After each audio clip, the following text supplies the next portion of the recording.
Evening's meeting in the traditional territory of the Wasanic Nation. And I'd now like to call the regular council meeting for Monday, June 10th to order at 7 p.m. And we'll begin with public participation. And as usual, it's about a maximum of 20 minutes. We ask presenters to come up for approximately 3 minutes, introduce yourselves, and push the little button for the live mic. Is there anyone wishing to address council this evening?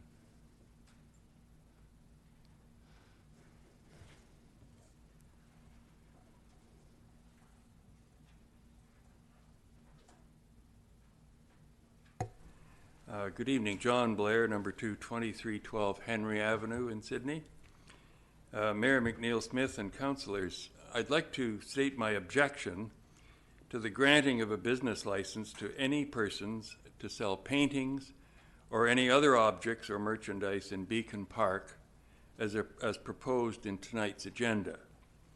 Though town staff have recommended approval of this license, it will establish a very bad precedent for our parks. There's no shortage of outlets in Sydney for the sale of art. We have several private galleries, gift shops, the Artsy organization, and a number of coffee shops and other businesses who display art for sale. There is the internet with Etsy and other sales outlets. We also have a weekly public market where artists can secure a display area with an audience of thousands. Beacon Park is not a business zone. Surely that was established when on March 25th, this council did not permit the sale of ice cream in this park unrelated to an event. For Sydney's use of public parks and facilities policy states that, quote, sale of food, beverages, and merchandise must be ancillary to the event/activity, unquote. This policy would be transformed by the issuance of a license to a vendor unassociated with such an event. In addition, the granting of a business license to an individual for the sale of their own wares, saying yes to this vendor, makes it difficult or impossible to say no to the next applicant. This park is one of the highlights of Sydney and one where every prospect pleases. Let's keep it a public space free from private commerce as it was always intended to be. Thank you. Thank you for the comments. Do we have others who wish to address council this evening? And for a third time?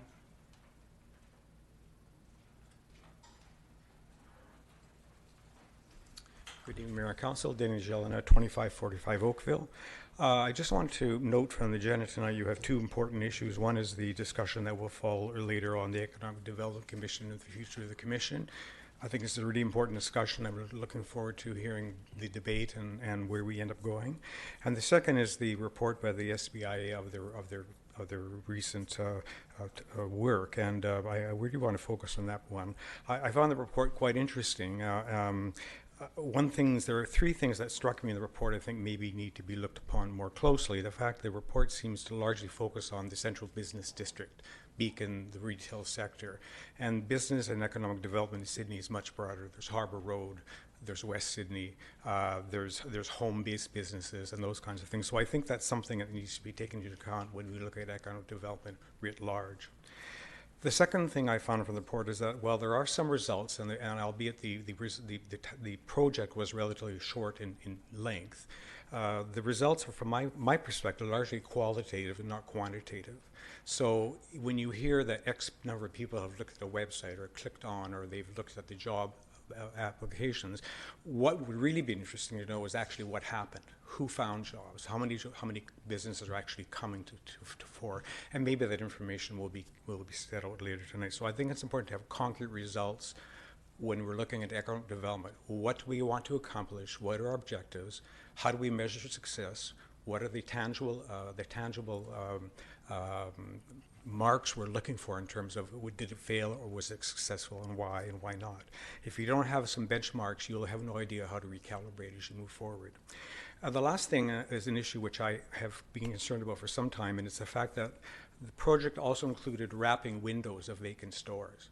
And I really disagree with taxpayers' money going to wrap windows. It may look nicer, but this is really the job of the leasers or the property owners to fix. If you look at Babalu, the wrapping in the window is quite nice, and you look through the wrapping in the window, what do you find? You find torn, dirty drapes hanging from the window inside, draped across the windowsill inside. If the realtor was that interested in selling and renting his place, he should do his part or her part to make sure it's as best condition as possible. So I really don't think this is the taxpayers of Sydney should be doing that kind of work. And the final thing was the website. I think one of the things, again, I read the report quite quickly, it's a long agenda item. I think that the website for the town for economic development has to be a really important part of the toolkit we use in terms of marketing our community. What are we looking for? There was a great deal of work done in the past. There were people counters on the street. We know, we've got information now about how many people are on the street at various times of the day and night. And so that stuff all would really be important. And it's building on that and figuring out how can we make this the best website possible. Lots of communities in BC have done really good jobs, Penticton, for example. So I think there's a lot to learn there, but I'm looking forward to the discussion tonight on this issue. Thank you very much. Thank you. I'll call for a third and last time if anyone's, yes, please, come forward.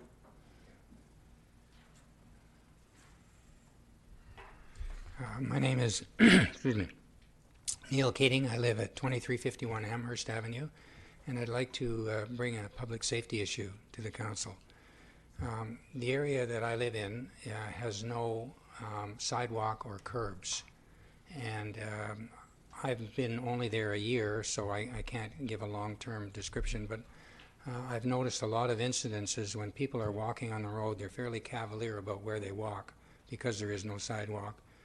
And there are many different types of people, older people, young kids, people who don't hear well like me, people who maybe don't see well, and the cars on that street traveling south on 5th Avenue down to the stop sign are really going quite fast. And although the risk is fairly low of an accident, I find that the consequence would be quite serious. If a car was to hit one of these people, they'd be badly injured or killed. And as a second point, the lack of a curb and a sidewalk makes the area look very decrepit. Many residents put all kinds of refuse almost, stones, logs, driftwood, all over the road to try and keep people off of their lawn from parking. And it really makes the place look awful. It's quite dusty without the curb and sidewalk structure.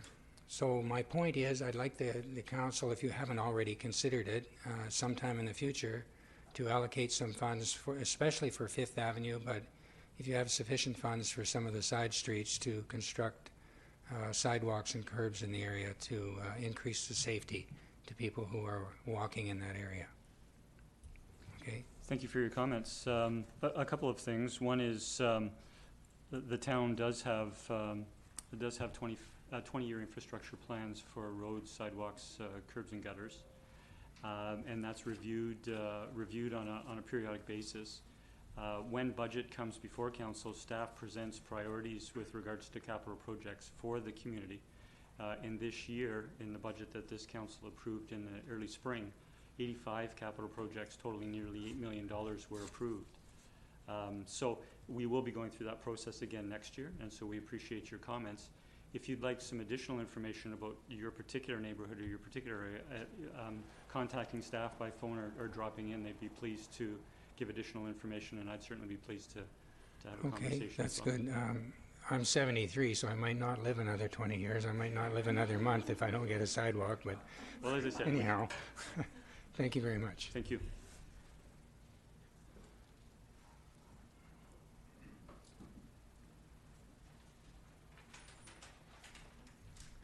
Good evening, David Calverley, 9655 First Street. I would simply like to echo a previous speaker in terms of sales of goods in public parks. I didn't come as well prepared as him. I think he's made the point absolutely perfectly clear, as he always does. I just wonder, I think this town does a very good job of supporting art. We support various organisations, we provide facilities, we support a lot of things. I don't want to go to the park and have people trying to sell me art, carrots, flags, comics from Comic-Con, or anything else. I just want to go to the park and enjoy the park. So, thank you. Thank you. I'll ask for a final time if anyone else wishes to address council.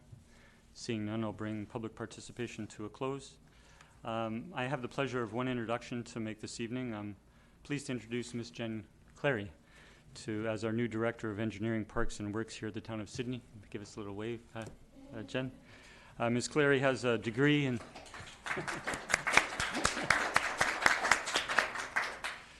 Ms. Clary has a degree in both civil engineering and economics and over 10 years of postgraduate experience. She's a registered professional engineer and also as a project management professional, and was most recently a senior project engineer with Metro Vancouver. Ms. Clary, on behalf of Council, we welcome you to the team at the town of Sydney, and to your family, we welcome you to the Sydney community. We appreciate today's your first day and that you're joining us this evening. I now move to our two presentations this evening. We have the first is a presentation by Donna McNeely and her request for a street vending license for the sale of watercolor paintings. Ms. McNeely.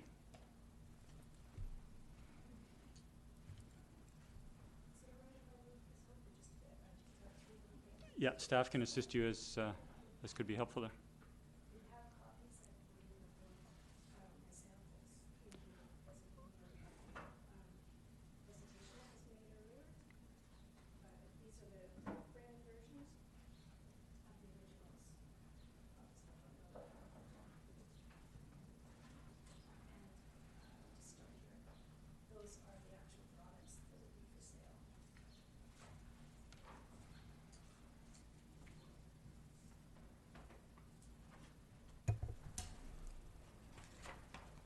And good evening, Mayor and Council. My name is Donna McNeely, and I live at 218-9805 2nd Street.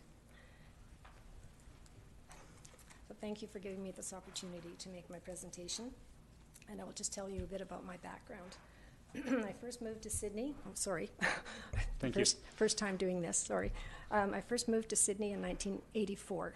And in 1985, I started a small vending business called the Sydney Cone Cab, and I had a license for Sydney and North Saanich, and I ran that successfully for 2 years, and then I sold the business. In the 1990s, I sold my silk paintings at the Scratch Patch. In 1995, I started an interior design business called Donna McNeely Interiors, which I operated again in Sydney and North Saanich for 11 years. After the sudden death of my husband in 2005, I moved back to Kelowna, and I've been there the last 13 years, but I've always felt that Sydney is my home, so I moved back here just 2 months ago. I'm fully retired, and I do not need to work, but I do enjoy my artwork, and I thought I could make a presentation to you for my little plan of art in the park, but there are oppositions, I understand. So I have joined Artsy, and I will be taking part in the October studio tour. In the meantime, I hope to be able to start a new little business of selling my watercolor prints in Beacon Park on summer weekends. So my plan is to set up a small folding table on the sidewalk on the east side of the bandstand, which will take up no more than 4 square feet. And my time frame is a 2-hour window, Saturday, Sunday, 2 hours only, weather dependent. And it could be as early as 10 a.m. till noon, or it could be as late as 4 p.m. to 6 p.m. And I would do no more than 2 hours because I'm almost 70 years old and I don't think I could do more than 2 hours. It's just the fun of it and bringing my art to the people.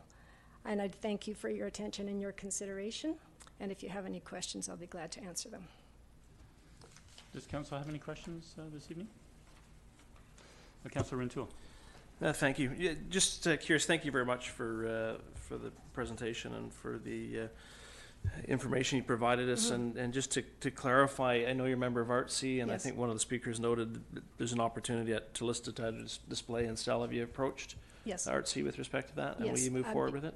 Well, I haven't, right now I'm not included because they already have their program for this year. But as I said, I will be in the October studio tour, and I will be based at Talista or at McTavish because I live in a condo, so I can't have people come to my home.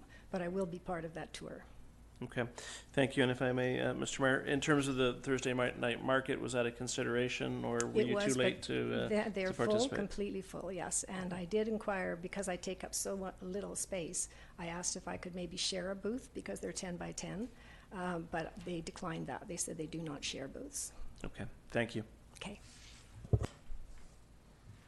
Thank you. Thank you for your thank you very presentation. much. And as noted, it is later on the agenda for consideration this evening. Thank you. We'll move to our second presentation. We're pleased to have Susan Samasco, President of BIA, and Donna Petrie, Executive Director of BIA, presenting before us again this evening.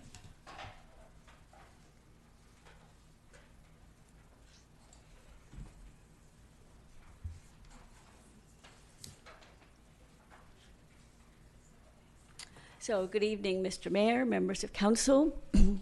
This is a very special evening for us. As many of you will have heard, Donna Petrie, our outstanding executive director, has accepted a position with the City of Langford as the manager of business development and events. So, this is the last time that Donna and I will be standing in these chambers to present the results of a project. It's been our pleasure and honor, I think, for the last 5 years to present to various councils and mayors, 3 different mayors, new ideas, project outlines, and tonight, results of projects that was undertaken on behalf of the town. So we'd like to just take a minute to thank the 3 mayors, Larry Cross, Steve Price, and Cliff McNeil-Smith, for their continued support of the BIA and all the various council members who have given us either food for thought, supported our ideas, or challenged our thinking about ideas. And all of that has helped to make us a stronger organization. So we appreciate that. But I think a very important note of thanks goes to the town of Sydney staff. We could not have progressed as an organization, and Donna and I in particular, without the ongoing support, knowledge, and warm reception that we've received from Randy Humble, Andrew Hissick, Paula Cully, Sandy, and all the other people who have really paved the way for the BIA to do its work. So to all of you, a very big thank you. So this being a special evening, and Donna's in my last appearance together, we would like to start our presentation a little bit differently. We know you've had the report for a couple of weeks, and so we wanted to ask if you had any questions beforehand that we could hear so that we could integrate responses into our presentation. And before I give you time to think about that, I'd like to say that the questions that were posed by the first speaker about this report, we'll be addressing all of those questions as we go through the material.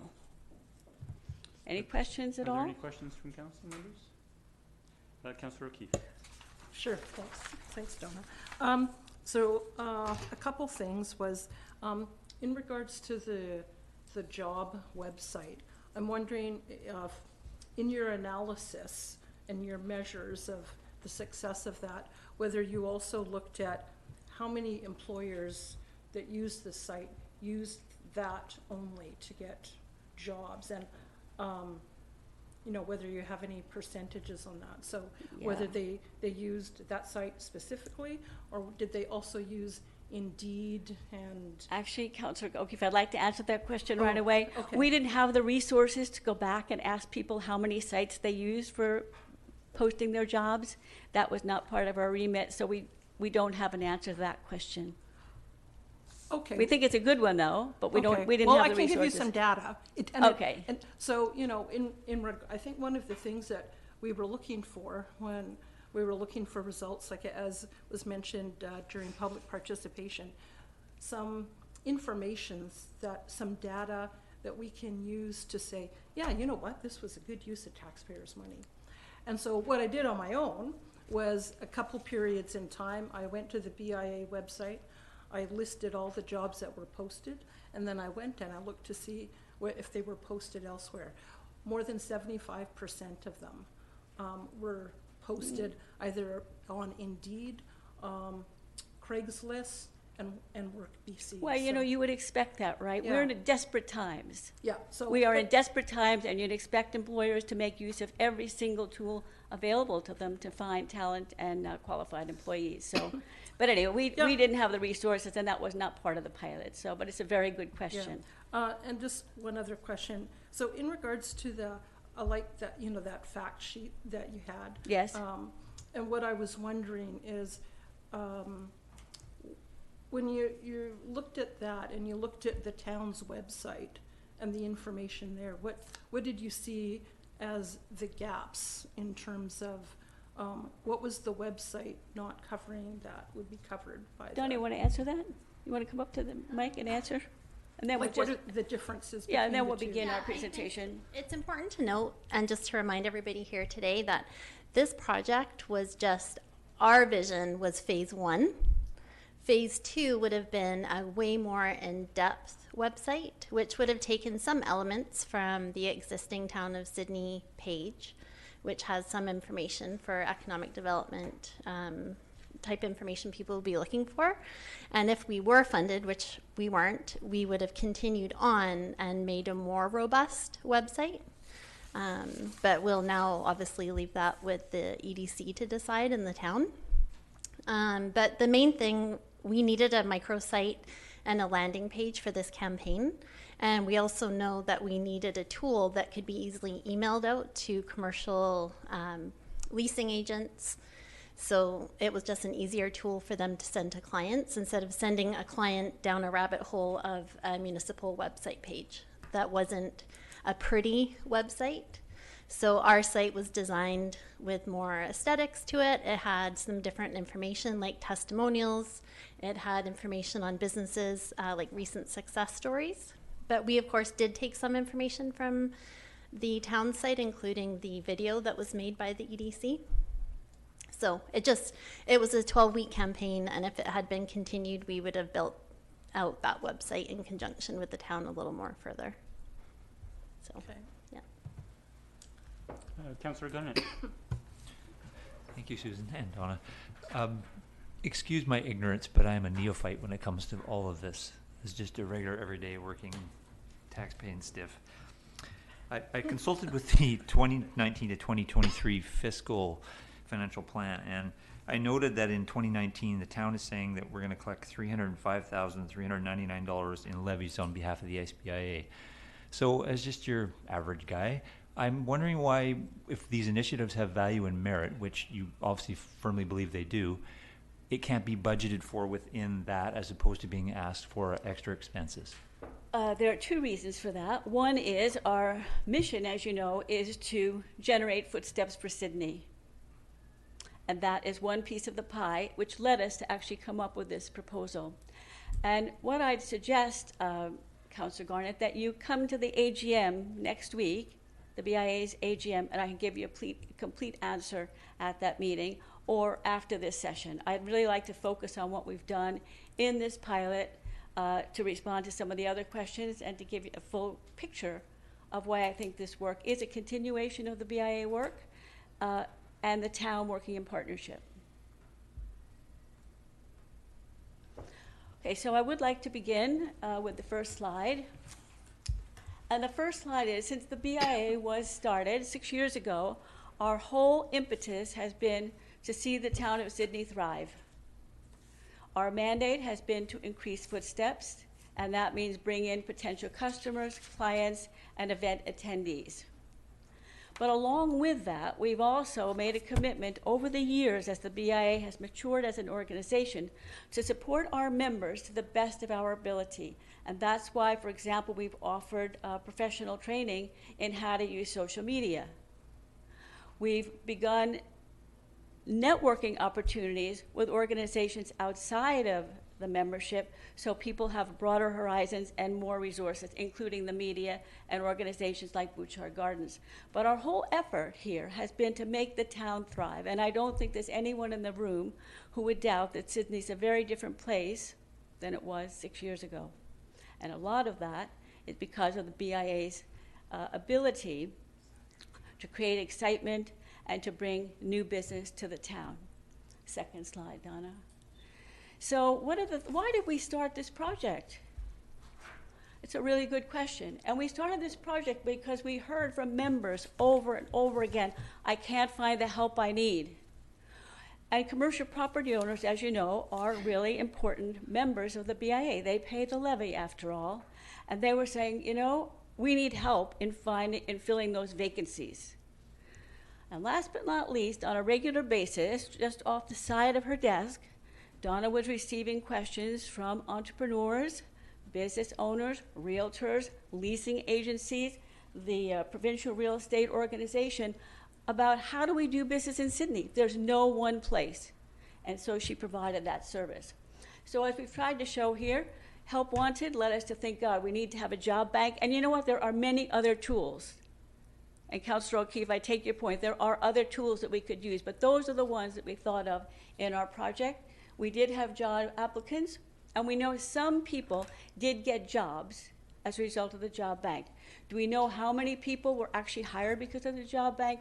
No, because this was a 12-week project, and we had neither the financial nor the human resources to do the follow-up that was required.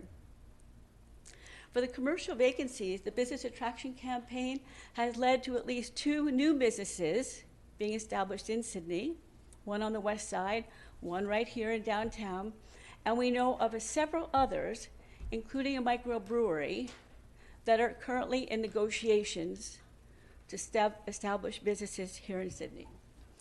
The one-stop shop service you have read in the report of a number of comments that were offered by satisfied realtors, leasing agencies, property owners, etc.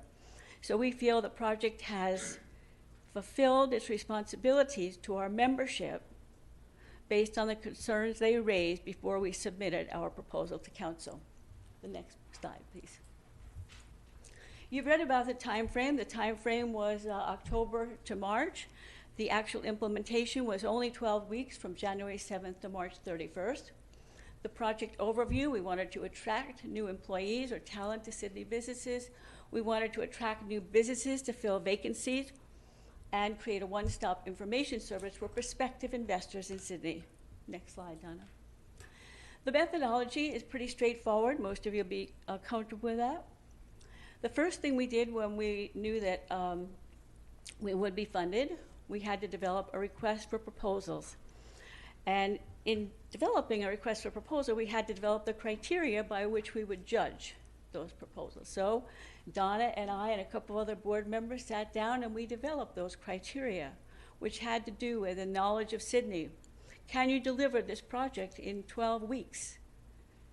Can you do it on time, on budget? What are your references? How familiar are you with Sydney?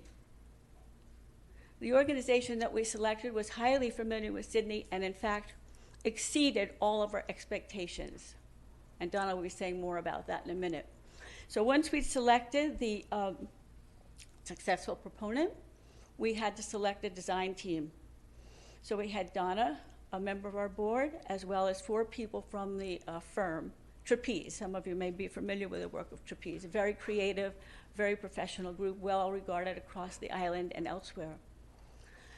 Part of our work with that project team was to talk about not just the theme, the foundational theme, which we eventually selected as Startup in Sydney, but also to talk about all the different tactics.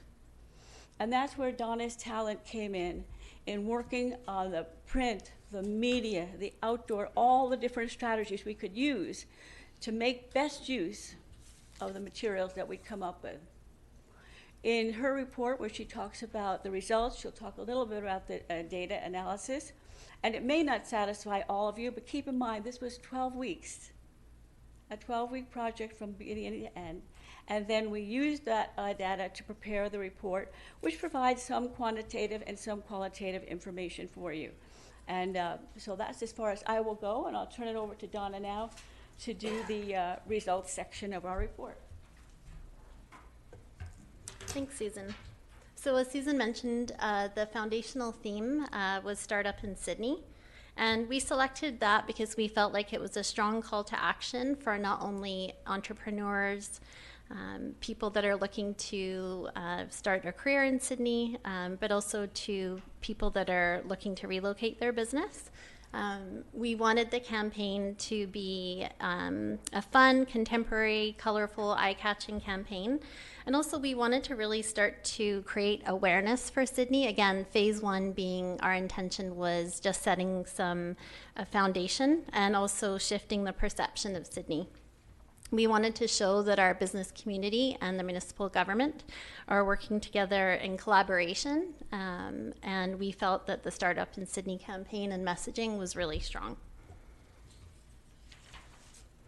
So some of the results that I will cover tonight will be for the talent attraction piece, the business attraction, and the one-stop service as well. Thank you. So starting with the job bank.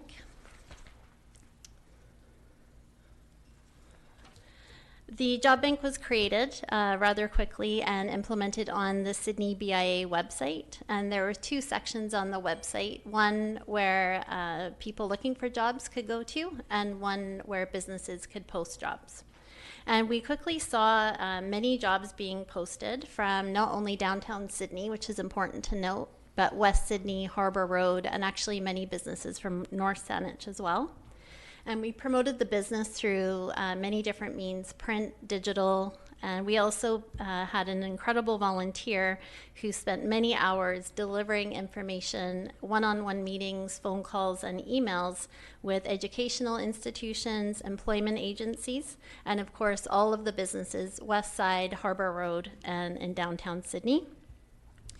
And just, Terry, to answer some of your questions, you were asking about did they also use Indeed and other sites? And many of them do, as you have researched. But many people did reach out to me directly, and some of the testimonials are in the report, where they were so happy to have a free service, something that was easy to use, and something that was Sydney-centric. And they just, and actually I believe one of the testimonials might be on my next slide. Susan, if you want to go to that. That they were just really happy to not, I don't know if anyone here has looked on Indeed for jobs, but because you can pay to advertise and have your ads boosted, quite often if you're looking for a job in a specific area, you might actually be served content from somewhere else in the province or even across the country. So they really enjoyed having one place to go to post jobs and also for us to promote jobs just in the Sydney and on the peninsula. So we had 71 jobs posted from 63 different businesses. And although the campaign was only a 12-week period, it's important to note that even over the weekend and today, more new employers are still using the site. So even though our digital ads have completed, people are still finding the job bank and are still using it. I also just want to note that the Chamber and John Jurisic as well were really helpful in helping us promote the job bank through their members as well. And right after John sent out that email, we had many new jobs being posted from the West Side, and they were all very appreciative that this was available to them at no charge. So I won't read these in detail, but some of the testimonials that we received are listed in the report. And one employer, Stem to Serve Massage Clinic, which is located in downtown Sydney, was having a horrible time hiring a massage therapist through all the different sites, Terry, that you mentioned. And the next day after posting the job on our job bank, she was able to hire somebody that was actually looking to relocate here from another province.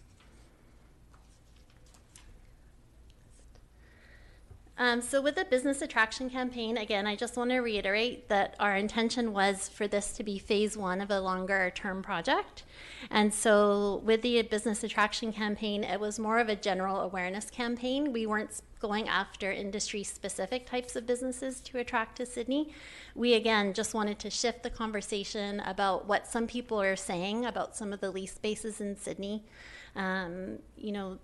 sometimes people like to talk about negative things, and there were some businesses that retired, and people didn't know that they were retirements. They just thought, oh, all these stores are closing.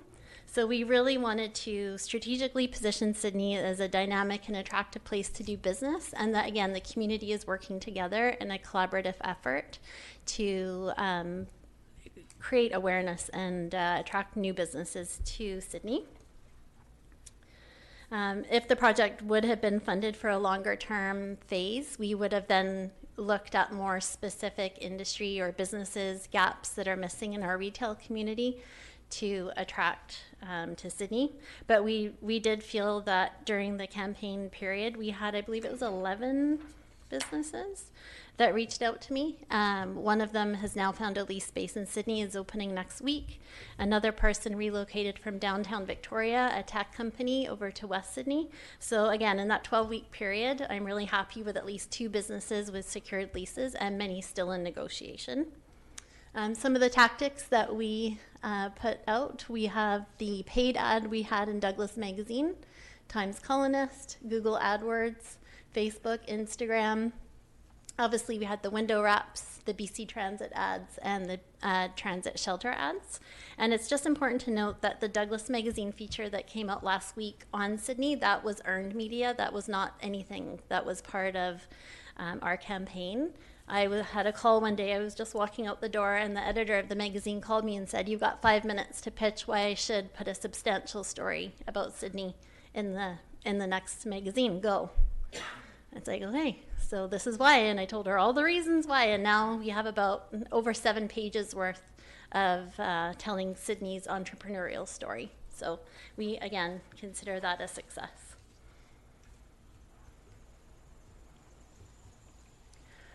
So the window wraps.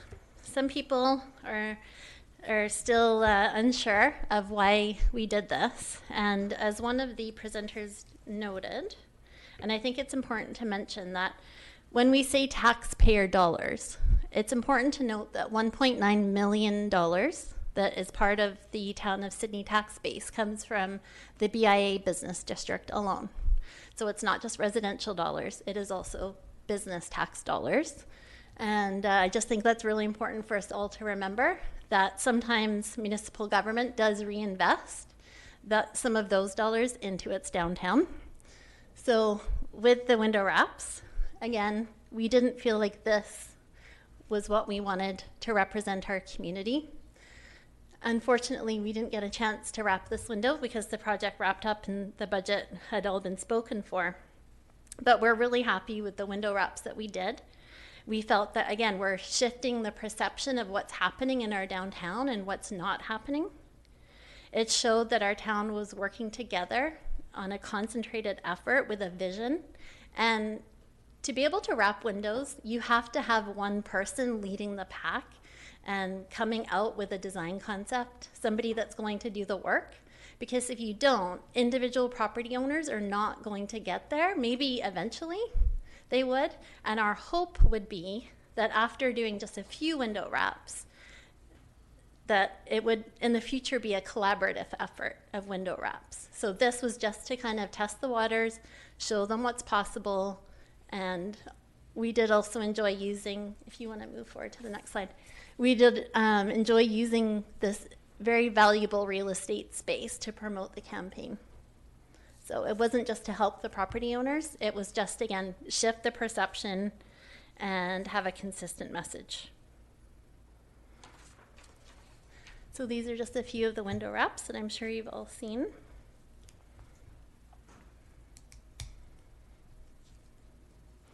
One more.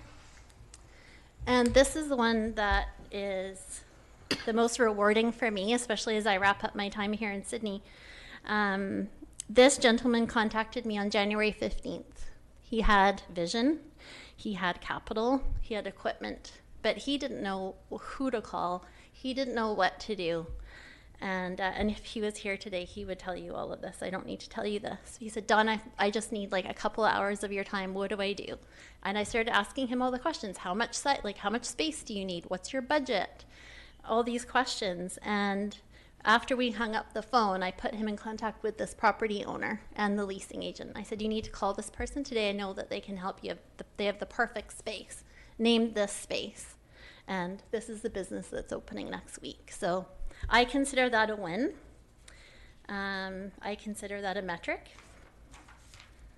And now we have tacos in Sydney, so it's exciting.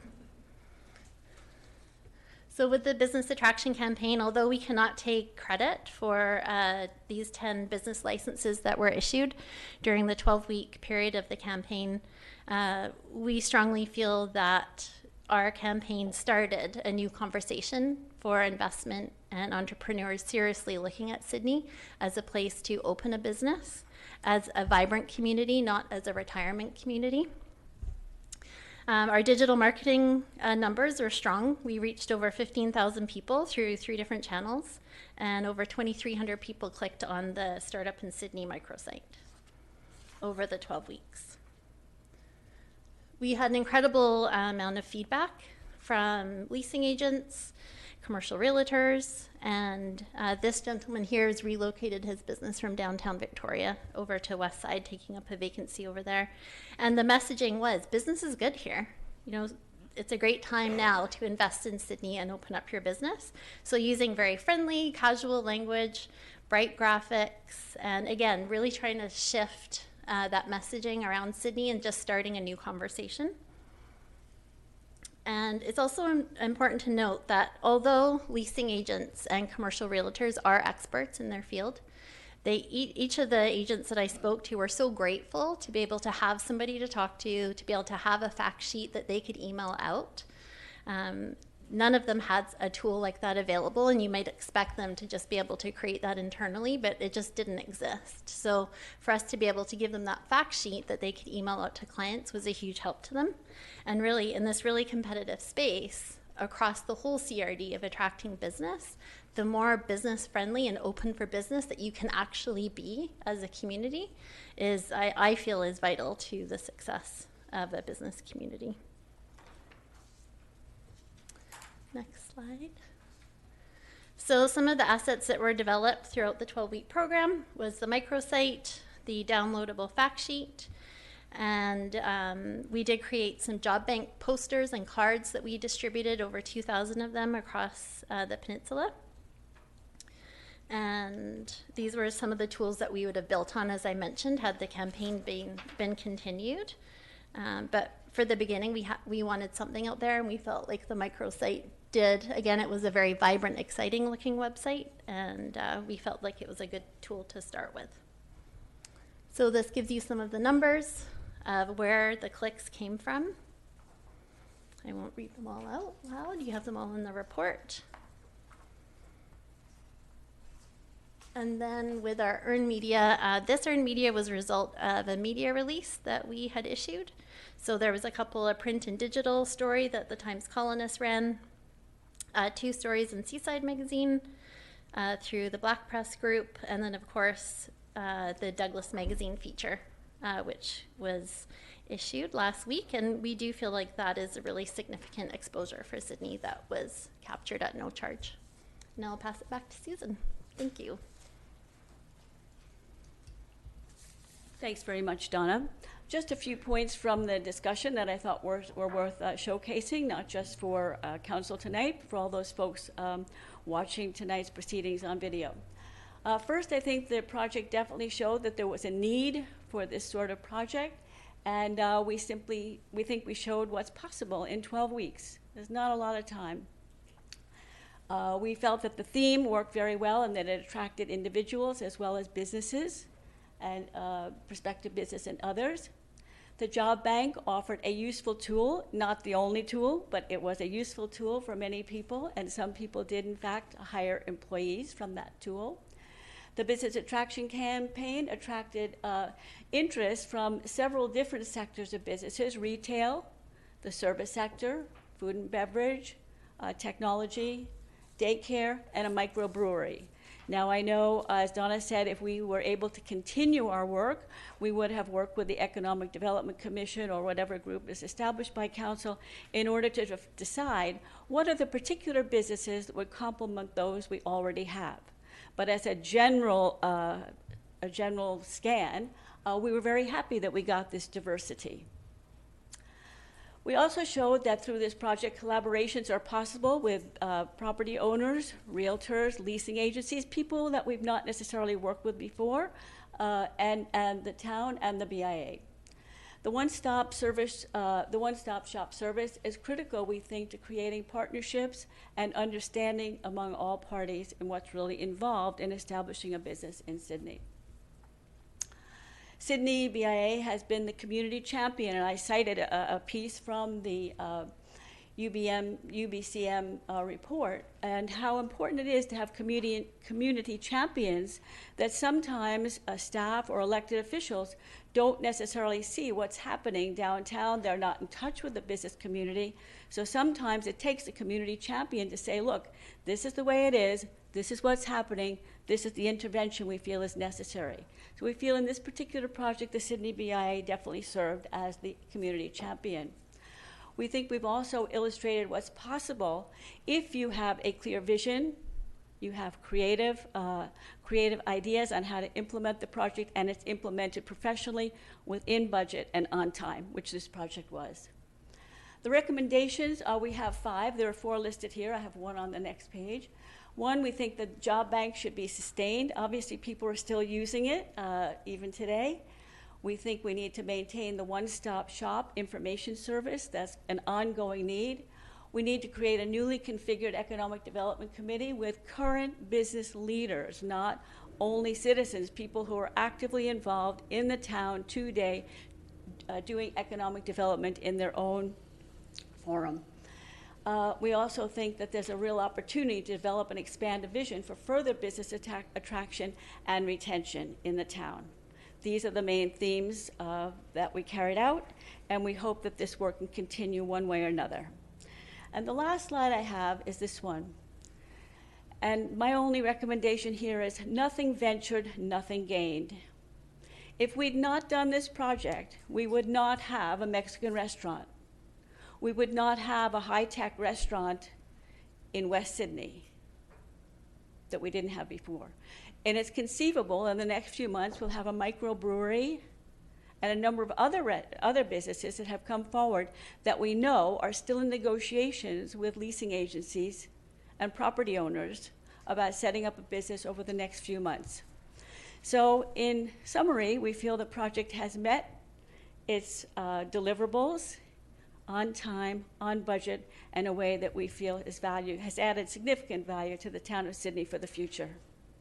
So on behalf of Donna and myself, thank you very much for your attention and for the opportunity to carry out this work. We've enjoyed the project tremendously and feel it's made a real benefit to many people in the community. Thank you. Thank you, ladies, for the presentation. I'll now go back to Council and ask if there are any questions of the presenters. Councillor Rentoul. Thank you, Mr. Mayor. Just a couple of comments, if I may. I'd like to thank Susan and Donna. The two of you obviously have a real passion for what you've been doing, and you've worked very well together. And to Donna, you've been an ambassador for this community, and you've been very professional in your role. And there'd be a tremendous void when you're gone. Langford's lucky to see you heading there to help them. You know, I just wanted to comment on the job bank because I love the job bank, and I posted a job today on behalf of the Association of British Columbia Land Surveyors, where we're looking for administrative staff. But I also posted on Indeed, and the only reason I'm telling you this is because by 6 p.m. You know, I had 1 response out of the SBIA posting. I had about 6 from Indeed. Of the 6, none of them were local. 4 of them were out of province. 1 of them was out of country. Not sure if they felt this was Sydney, Australia, or what. And so, Indeed has its place, absolutely. But to really try and speak to your local market, and that's who I'm looking to hire for this role, the website is a great service. And I agree with your concluding recommendation there to try and maintain it, absolutely. So thank you very much again for your effort, and it's been a pleasure working with you, Donna. Thanks, Chad. Thank you. Thank you. Other comments from Council? Councillor O'Keefe. No, I was just turning it off. Okay. Councillor Garnett. Yes, thanks very much. It's just sort of one angle I looked at with focusing on the job bank as well. I'll have to apply for a job anymore, so it's not something I'm familiar with, but I have a son who's nearly 21 and another 26. They're only 5 years apart, but extremely different cohorts. And I asked them both individually, apart from each other, if they were looking for work in Sydney, where would they go to look? And Indeed, and used Victoria and Craigslist, but they didn't mention SBIA at all. And I also went on to ask them, they both had similar answers, and they weren't even in the same room together. It was weird. I asked them, what prevents you from wanting to work in Sydney? Because a lot of this is, how do we attract new employees? Are people having problems with that? Rate of pay, accommodations, and transportation. And I'm not sure there's anything the SBIA can do about that. And that's as far as the job bank and the seeking and trying to help fill them. I get where you're going with that, but I just think it's larger than what you can do. So, absolutely. Yeah, absolutely, Councillor Garnett. Two things. One, we're not surprised that your sons didn't mention the Sydney BIA Job Bank. It's brand new. A lot of people don't know about it, but that is why we actually did an extensive mail-out communication with educational institutions and employment agencies to start getting it better known. Again, we didn't have a lot of time, but the place that picked up on it was Parkland School. They actually put it on their website and encouraged students to refer to it. So we felt that was certainly good, especially for entry-level jobs in Sydney, of which we certainly have a lot.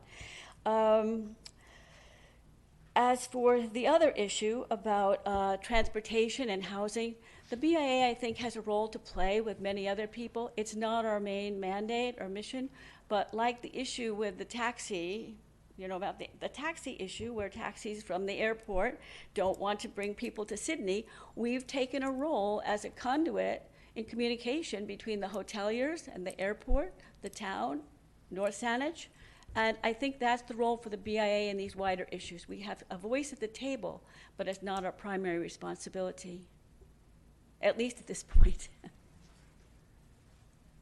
Councillor Duncan. Thank you.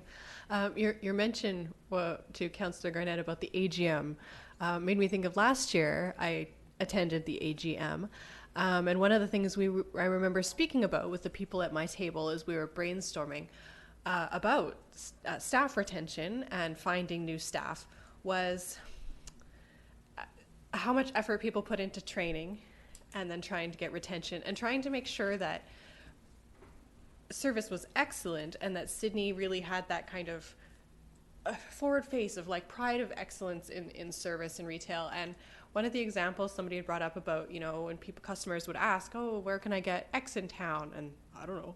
And it would be next door, the business next door sold that item and they didn't know. And so I'm wondering, when you were coming up with these, whether that was discussed with businesses and that just was something that would require too much collaboration and so you didn't go for it, and so why you went with the job bank, which as many have pointed out, there are so many other options, whereas that one seemed like something that would be custom made for the SBA to be able to get involved with trying to kind of get that more collaboration going between the businesses. Are you referring to the customer service forum, not the AGM? The customer service one? I thought it was the AGM. Well, I don't know if we had working groups at tables. Oh, maybe it was. Yeah, so the customer service, that whole project we did go through with it, and we actually even had a secret shopper program, and I can send you the customer service pledge that we created. I think Tim Hortons and Starbucks still actually have it up in their business. And Browns uses it for training. Yeah, Browns and the Shaw Center use it for training. However, there just wasn't, after we conducted the secret shopper program, there just wasn't, some people that had great results were really happy with it. Some that had some feedback feedback that was maybe a little more challenging to have some of that feedback. They didn't believe that that could be possible, and so there just wasn't a lot of uptake on actually using the customer service pledge. And Susan, I mean, the most dedicated nonprofit organization president probably in Greater Victoria, if not the whole island, put in hours and hours and hours on that, and we just had to evaluate it and say, okay, how much work are we putting into this with really one paid staff member? So it's not something that we continued, but it's definitely something that we could bring back again. But with the job bank, we just decided that it was an inexpensive tool. It was $500 to get it on our website. We're going to maintain it. It's not something right now that's costing the town of Sydney any money. I maintain it myself. And the future board and executive director can decide, like, if they want to continue promoting it and putting some more funding into fleshing that out a little bit further. And one other thing, Councillor Duncan, I think one of the things we talked about at that retail event or customer service event was having FAMs, whereby, all the retailers would go to one another's stores in order to understand what and unfortunately, we just ran out of time to do that. Certainly after the transition from Donna to the new person, that's something I'd really like to encourage, because there's nothing worse than people saying, I don't think there's any place you can get 1 hour photography in this town. And there it is right across the street. So I agree with you. There's still a lot of work to do with that. We just need to clone Donna and me and Morgan and a few other people, and we'll get it all done. Mm-hmm. But it's in my mind that when we have our next strategic plan, that we need to do more so businesses are more familiar with what other businesses are doing and offering. I agree with that totally. Councillor Fallon. Thank you, Mr. Mayor. Susan and Donna, I want to thank you very much. Donna, I want to take this moment to say thank you, and I wish you well in your future endeavors. You will be missed.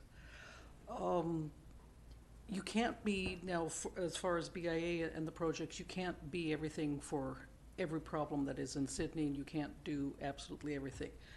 Are there holes in your project or your report? Yeah. It's not going to be perfect.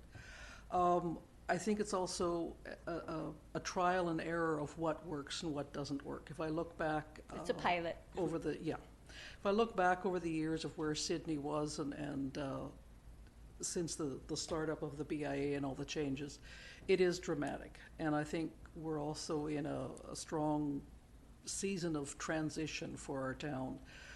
With buildings coming down and buildings going up, and who's going to move into those spaces and what happens to the existing older stock real estate and whatnot. The argument of wraps, I struggle with that myself, but if I look at what the 7-Eleven looks like and what some of the other buildings or the windows, I see the merit of that. I also remember a conversation saying, much like the speaker, like, why should the taxpayer pay for this? It's part of our image as a town, and the property owners aren't always property owners that live and work and are here and don't see their property and perhaps don't really care. So there's a lot of things to struggle with. I don't happen to like the way the building on 7th or Resthaven and Beacon looks. I wish we could do something. Would love to see it occupied again. So I think it's unfortunate that the project had such a short period of time, because therein is probably some of the problem of whether something works or doesn't work, is it had to be done in a very short period of time. I struggle with the job bank, although I see some of the things that Councillor Rentoul was saying, that, for somebody who's perhaps specifically looking in Sydney, it cuts through all of the other stuff that you have to go and look for and know that this is a place you want to look for. So I basically just want to say thank you very much for what you have done, and I think we need to have a conversation of where we go with it further, but in the meantime, thank you very much, both of you. Thank you. Thank you. Thank you. I'll just close by saying I want to echo some council remarks in terms of, well, first state that thank you for the presentation. I think it was an excellent report, and in the 12-week window, it did an excellent work in the areas that you tackled.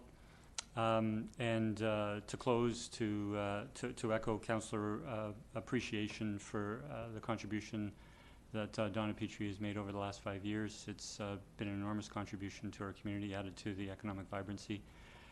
We have over 800 business licenses in the town of Sydney, over 400 downtown, some 400 downtown, employ many thousands of employees, and that's an important role in our community. And we thank you for the contributions in previous years, over the last 5 years. Thank you very much.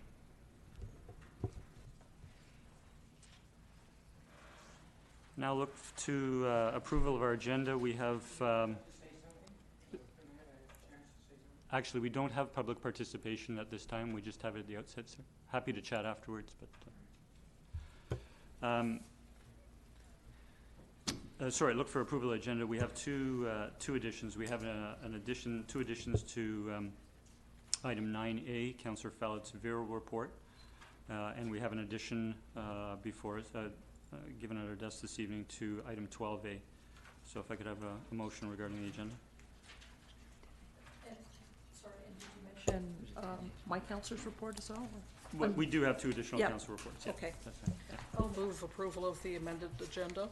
Second. All those in favor? Motion carries unanimous. Thank you. We now have minutes to adopt from our regular council meeting of May 27th. Move adoption. Second. All those in favor? Motion carries unanimous. We have no business business not completed at a previous meeting or business arising, nor any delegations or petitions. I'll move to the mayor's report, and I have 4 things to touch on briefly. On Sunday, June 2nd, I was pleased to participate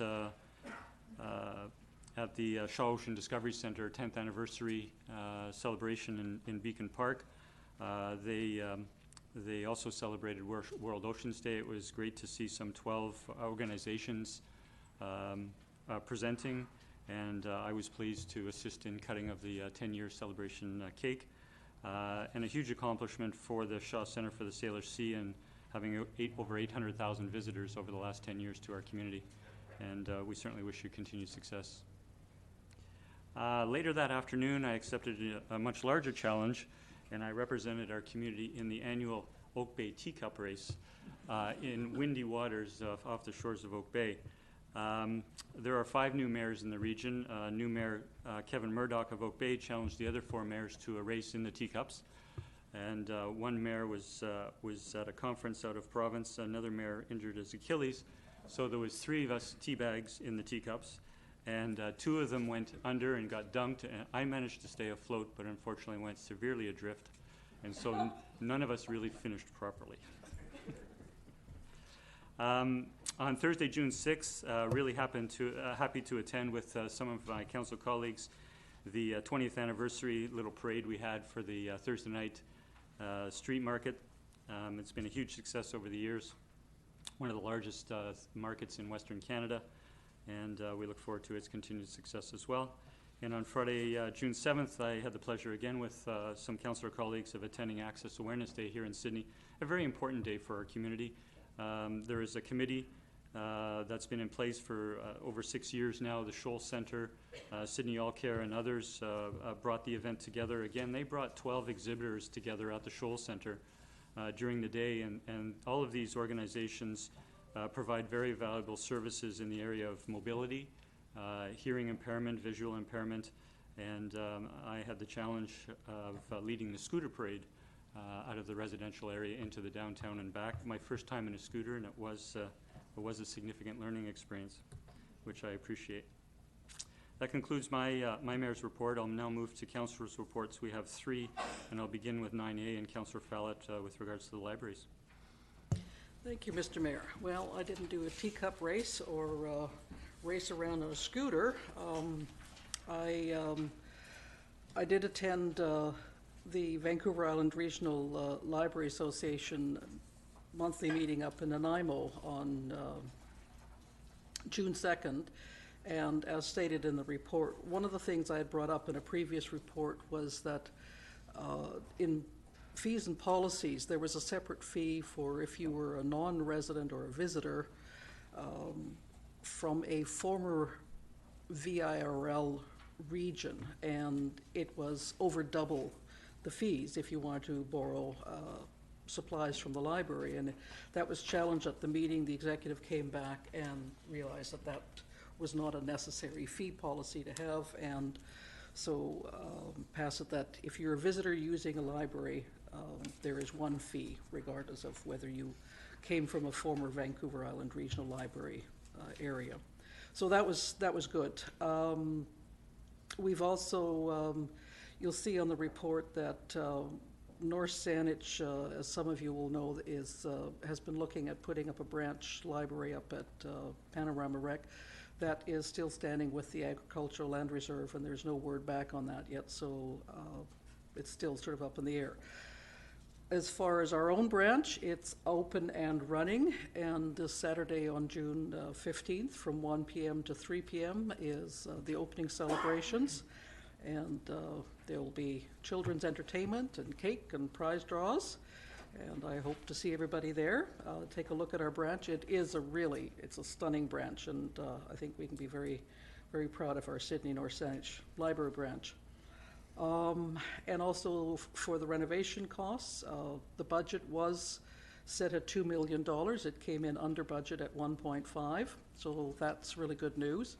An interesting thing that I found as I took a look at the budget for the construction, it's obviously been a while since I've done construction. I was still thinking of the $150. It's not. It's $260 a square foot construction now, so the times they are changing. And the third thing that came out of the board meeting was the provincial government has, over the decades, been reducing funding to libraries throughout the province. And it's dropped significantly from 26% down to 6%. And so the Librarians Association has put together a resolution to appeal to UBCM, Union of British Columbia Municipalities, in the fall, asking them to ask the province, the Minister of Education in the province, to increase funding and to maintain that sustainable funding over the years. And a motion came through at the library meeting, and the trustees, including myself, voted in favor of endorsing it. And I actually brought that motion forward as requested, as was decided at the meeting, to come back to our councils and ask our councils to endorse this motion and forward it to UBCM. And then in that time when I was doing this report, Ms. Nelson, staff member, came and forwarded Victoria's motion to UBCM regarding supporting library funding. So I asked her to put this in with my report because the motions are speaking to the same thing. I've been learning a lot the last couple of days about motions in UBCM. Thank you to our mayor, who was very helpful in that. So one of the things that came out is both of these motions do not actually ask inside the motion for UBCM to take action, and that is a requirement. So what I've done is I've drafted a new motion, which I will pass out to council. And this new motion is, whereas libraries in British Columbia are largely financed by levies paid by local governments, and where provincial library funding has remained virtually stagnant for the past 30 years, and whereas libraries in British Columbia provide open and equal public access to vital resources, including the internet, public computers, digital library tools, and in-person service from expert staff to provide opportunities for all British Columbians to access knowledge and information and increase literacy in our communities and present informative programs, including First Nations programs and material which advance public understanding and reconciliation. Therefore, be it resolved that UBCM strongly encourage the Government of British Columbia to give urgent attention to funding for BC libraries by adding $20 million to the BC provincial budget for 2020 for allocations to libraries throughout BC. and further that the province be requested to ensure that BC libraries will henceforth receive provincial government financial support at a sustainable level in subsequent years following the 2020 budget.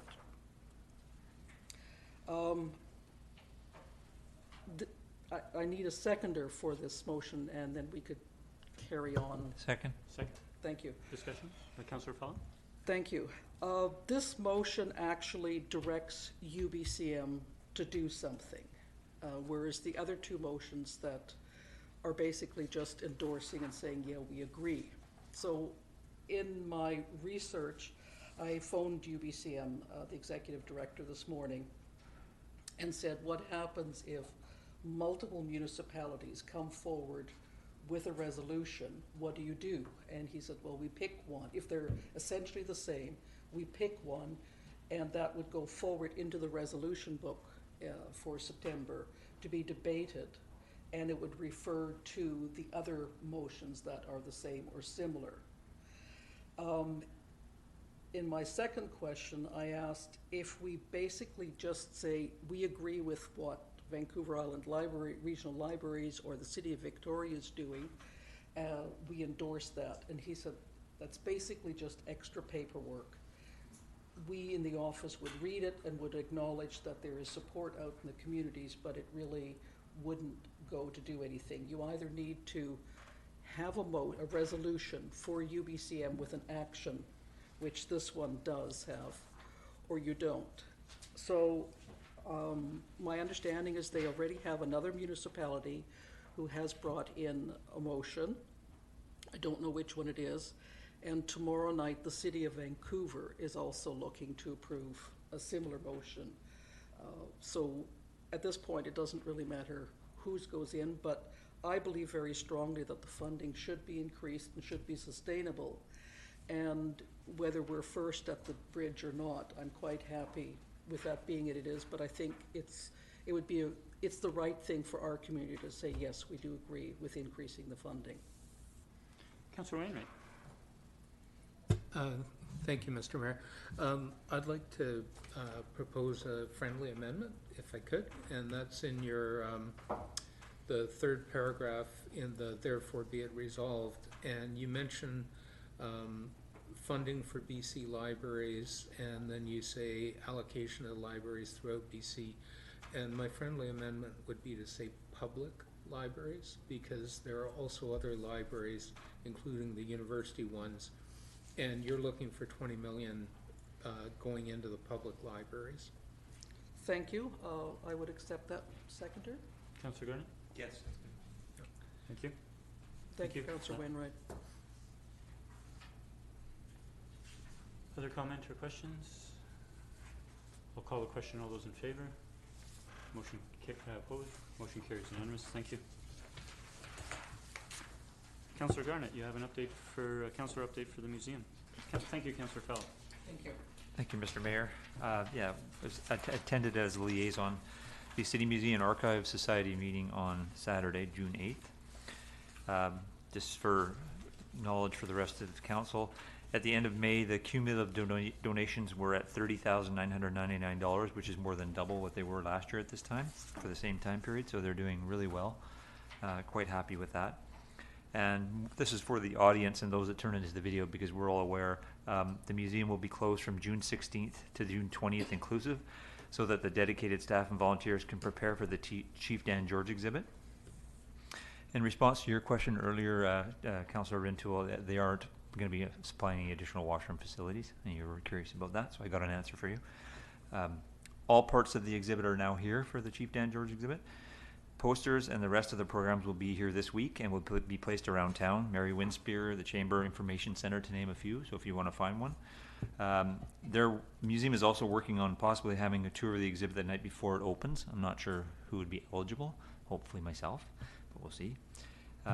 There's quite a bit of anticipation building for the event. Now, I'm entering into an area here I'm not comfortable with, which is social media, because I just don't do that. But apparently, they have over 30,000 views already when they first put it up, and that was without a boost. And I guess that those are good numbers, because I don't know what a boost is. Apparently, the quilting exhibit had 5,000 with a boost. So, apparently it's going to be very popular. So just as a reminder, the opening ceremonies are set for June 21st at 10 a.m. And I kind of thought about, if you tell 2 friends and we tell 2 friends, and if we do that, we could have a large amount of people out there and make for a very successful event. The exhibit itself runs through September, and I believe will be a great benefit economically for our town. And I just want to pass along a final thank you to all the staff and volunteers of the museum for all of their hard work in bringing this event to Sydney. And appreciate it if everybody can get out there and support them. Thank you. Thank you, Councillor Garnett. And we have Councillor O'Keefe with an update from the Shaw Centre for the Sailor Sea. Sure, thanks.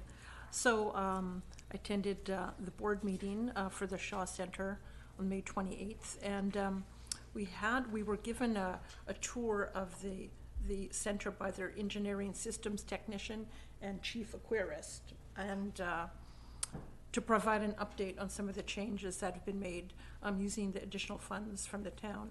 And it was very impressive, the number of changes and things that they've done already. So they estimated that approximately 90% of the 12 most critical items have been dealt with. That was in that engineering report that we had some concerns about. Just some of the things that have been done as examples.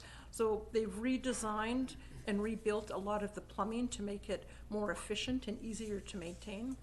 So for example, there was a lot of unnecessary bends and angles in the plumbing system, which makes it harder for the pumps to pump.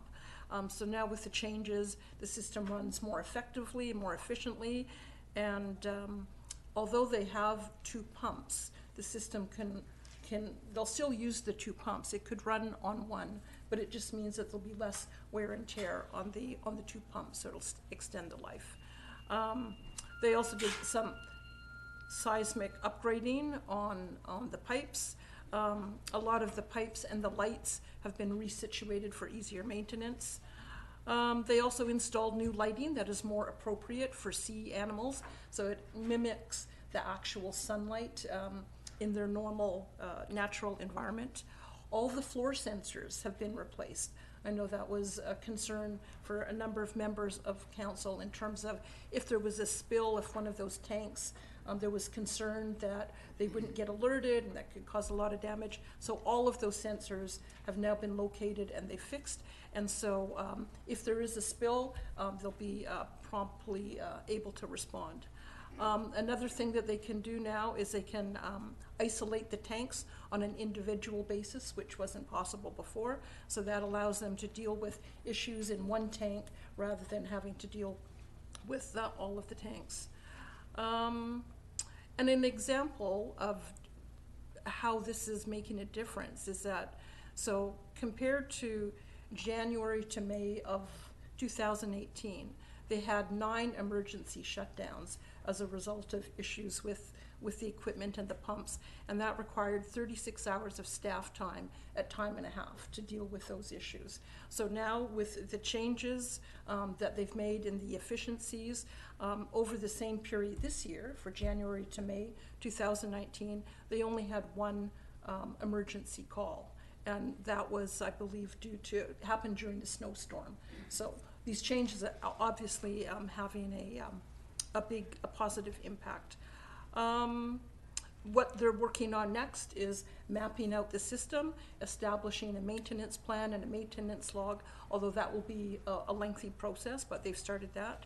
A few other things in terms of reporting.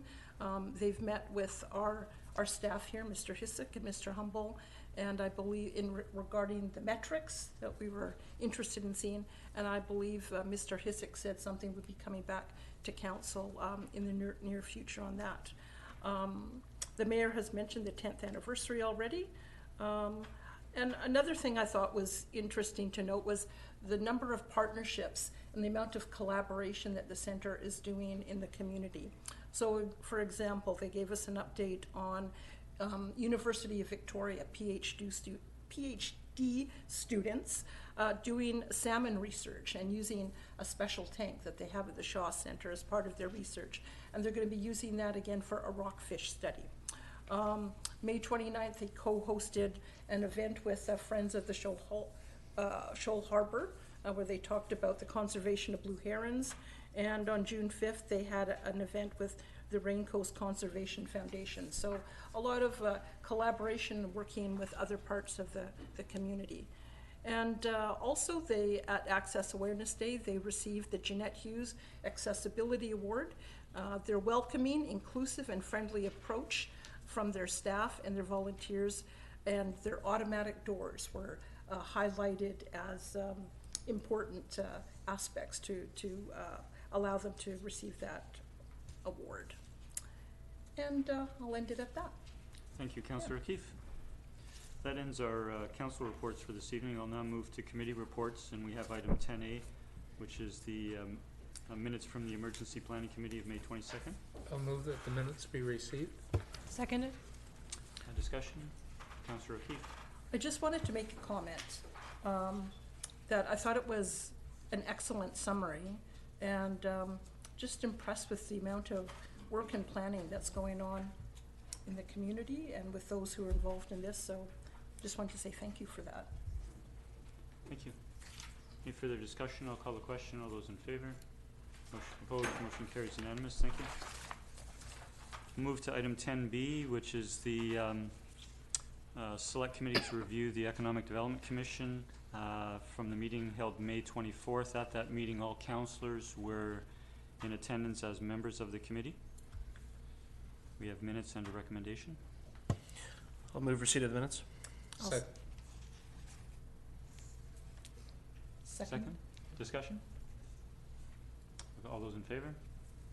Motion carries unanimous, and we have two recommendations. I will, what? Do you Go want ahead. Go ahead. No, go Okay. ahead. I'll move the terms of reference for the new Economic Advisory Committee be approved as presented. Second. Discussion? I'll call the question. All those in favor? The motion carries unanimous. Thank you.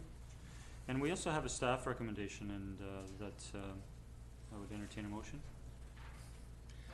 I'll move that policy CC-002, committees, commissions, boards be amended to reflect the changes made to the Economic Development Commission to a new Economic Advisory Committee. Second. Discussion? I'll call the question. All those in favor? Motion carries unanimous. Thank you. We'll move to item 10C, which is minutes from the Committee of the Whole meeting, and we also have a recommendation.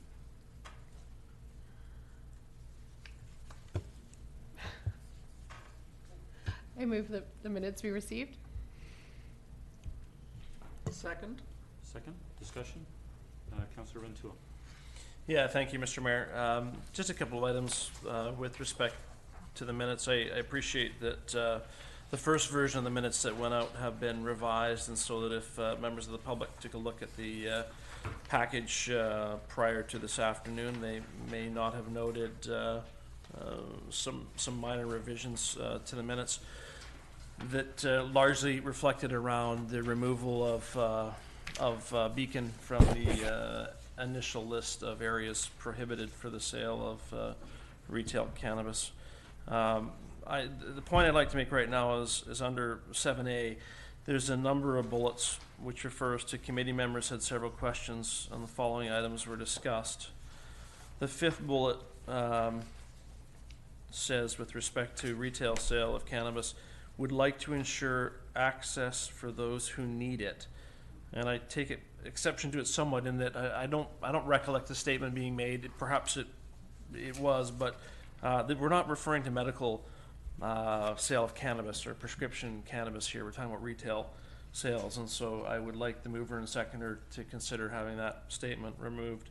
The other item is two below that, where it reads, no concern with retail sale of cannabis fronting on Beacon Avenue. And to the contrary, I certainly expressed some concern with respect to Beacon as the front door to the community, and the prospect of retail cannabis sales on Beacon. And we had, in fact, the motion was passed specifically with regard to that in a 4-3 vote. And so I would also like to see that reference either removed or amended. And so I'll turn to the mover and seconder to see if they're comfortable with that. I think the first one was mine. but I think it's quite the way I worded it. I think what I was referring to is that there is online available options for people, but outside of the medical side of it, but having a store and being able to have access it quicker, I thought that would be a preferable option. I don't know if I said the word need, I don't know that I can stricken the word need if you like, but yeah, just being able to have more available access for people rather than having to wait for long periods of time, because from what I understand, the online system can be quite slow. Councillor Wainwright. Thank you, Mr. Mayor. My suggestion would be we just strike those 2 points. The motion is, and who made the motion and how the vote was carried is really what matters. And every time staff tries to flesh out the discussion we want, you have the potential for this kind of thing happening. And we've already had the discussion. Everybody heard everybody. If there are any objections, like, we could actually just count out all the bullets. It really wouldn't matter. So I just suggest we be efficient and agree to cut the things that somebody finds objectionable and move on. So is that a motion? Well, I'm the seconder, so I'm fine with it. Well, that's the seconder on one point. So would you like to amend the motion to speak to the 2 points? I think only one of them was mine. I don't think the second one. But it doesn't have to be the mover and seconder. I don't think I made the motion to start with, though. So I'll move that the minutes be amended to delete those 2 points Second. before we receive them. Second. Okay. Call the question. All those in favor? Opposed? Motion carries unanimous. Thank you. And now we have the motion to We now receive. Okay. And the motion to receive, I'll call the question. Those in favor? Opposed? Motion carries. And we have the main recommendation. All right. Councillor O'Keefe, as chair of the committee of the whole meeting, would you move the recommendation? Can I vote against it even if I move it? Yes. Yes. Okay. All right. I can't speak against it? Right. Can I make life easy? Okay. No. Councillor Duncan? I was too slow on the draw. I don't have a red. There we go. I'm red now. All right. I move that we accept the recommendation. Legalization options for recreational cannabis in Sydney. 1, that staff bring forward a bylaw to amend zoning bylaw number 2015, A, to allow the retail sale of recreational cannabis within the downtown Sydney C1 zone commercial, excluding businesses fronting onto Sydney Avenue, James White Boulevard, and on the streets south of Bevan Avenue. B, to allow the commercial processing and commercial distribution of cannabis in the West Sydney M1 zone industrial. C, to exclude the commercial growing of cannabis in Sydney. And D, to exclude the processing, distribution, and retail sale of cannabis edible products in Sydney. 2, that staff prepare a draft policy for council's consideration that would guide the consideration of recreational cannabis license applications in Sydney. 3, that staff prepare an amendment to Land Use Procedures Bylaw number 1380 to include an application fee for cannabis-related business license applications.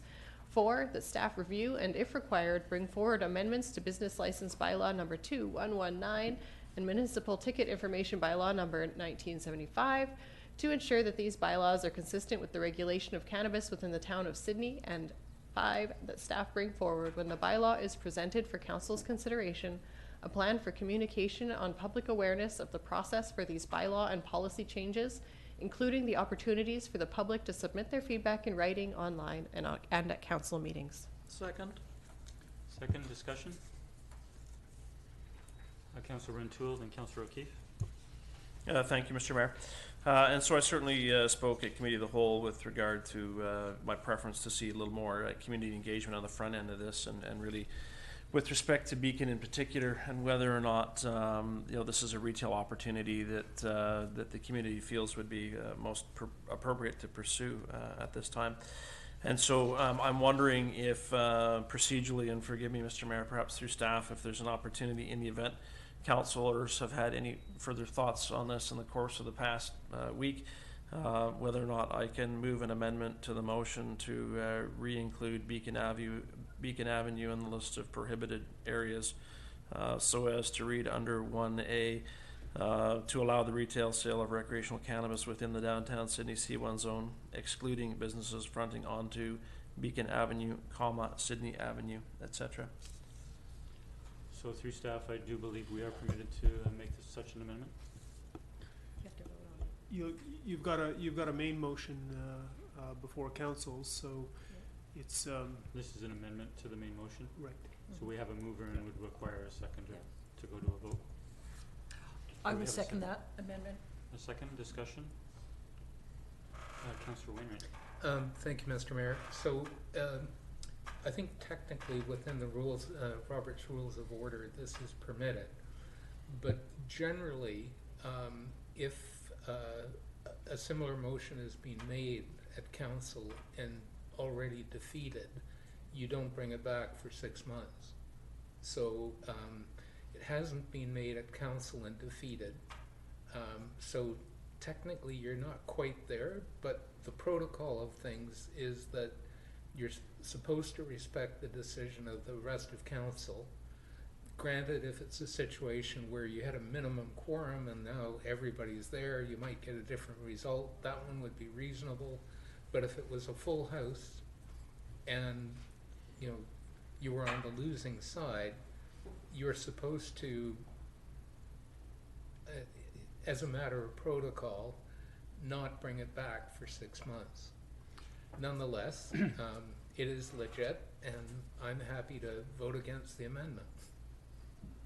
Okay. I think you've stated it, but procedurally, yes. If we had passed this motion in a council meeting, we would procedurally have to wait for 6 months to bring it back to council to reconsider the same motion and reversing part of it or reversing an amendment.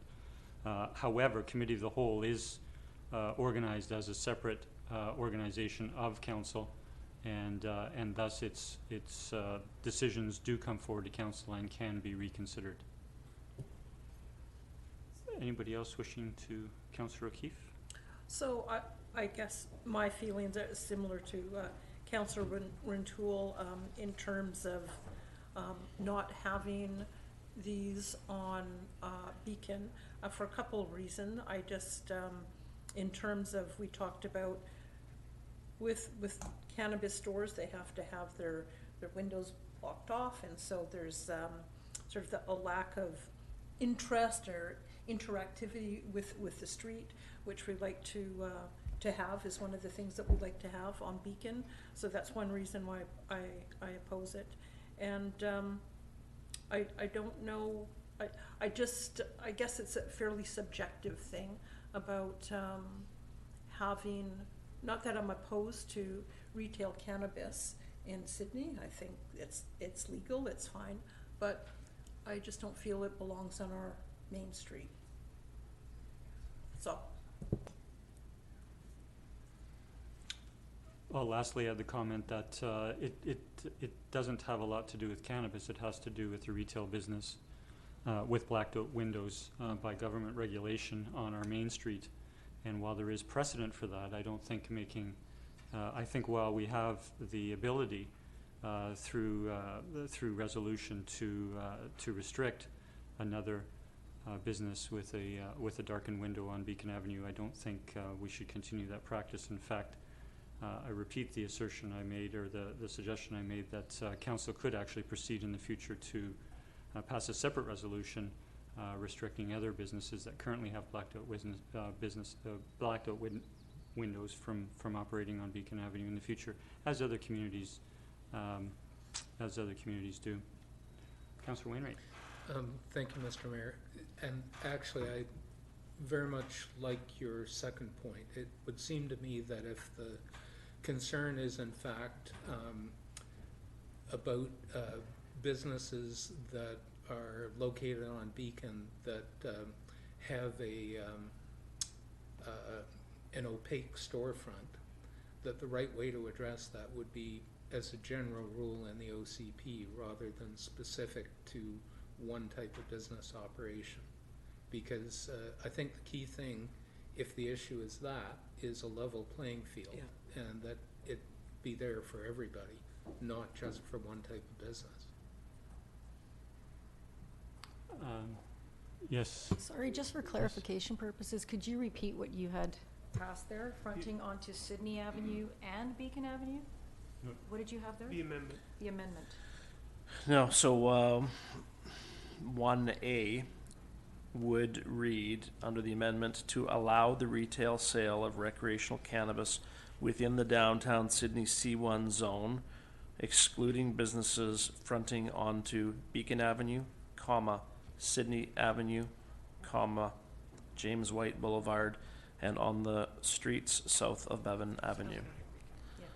So in essence, Just adding Beacon again? Yeah. correct. Okay.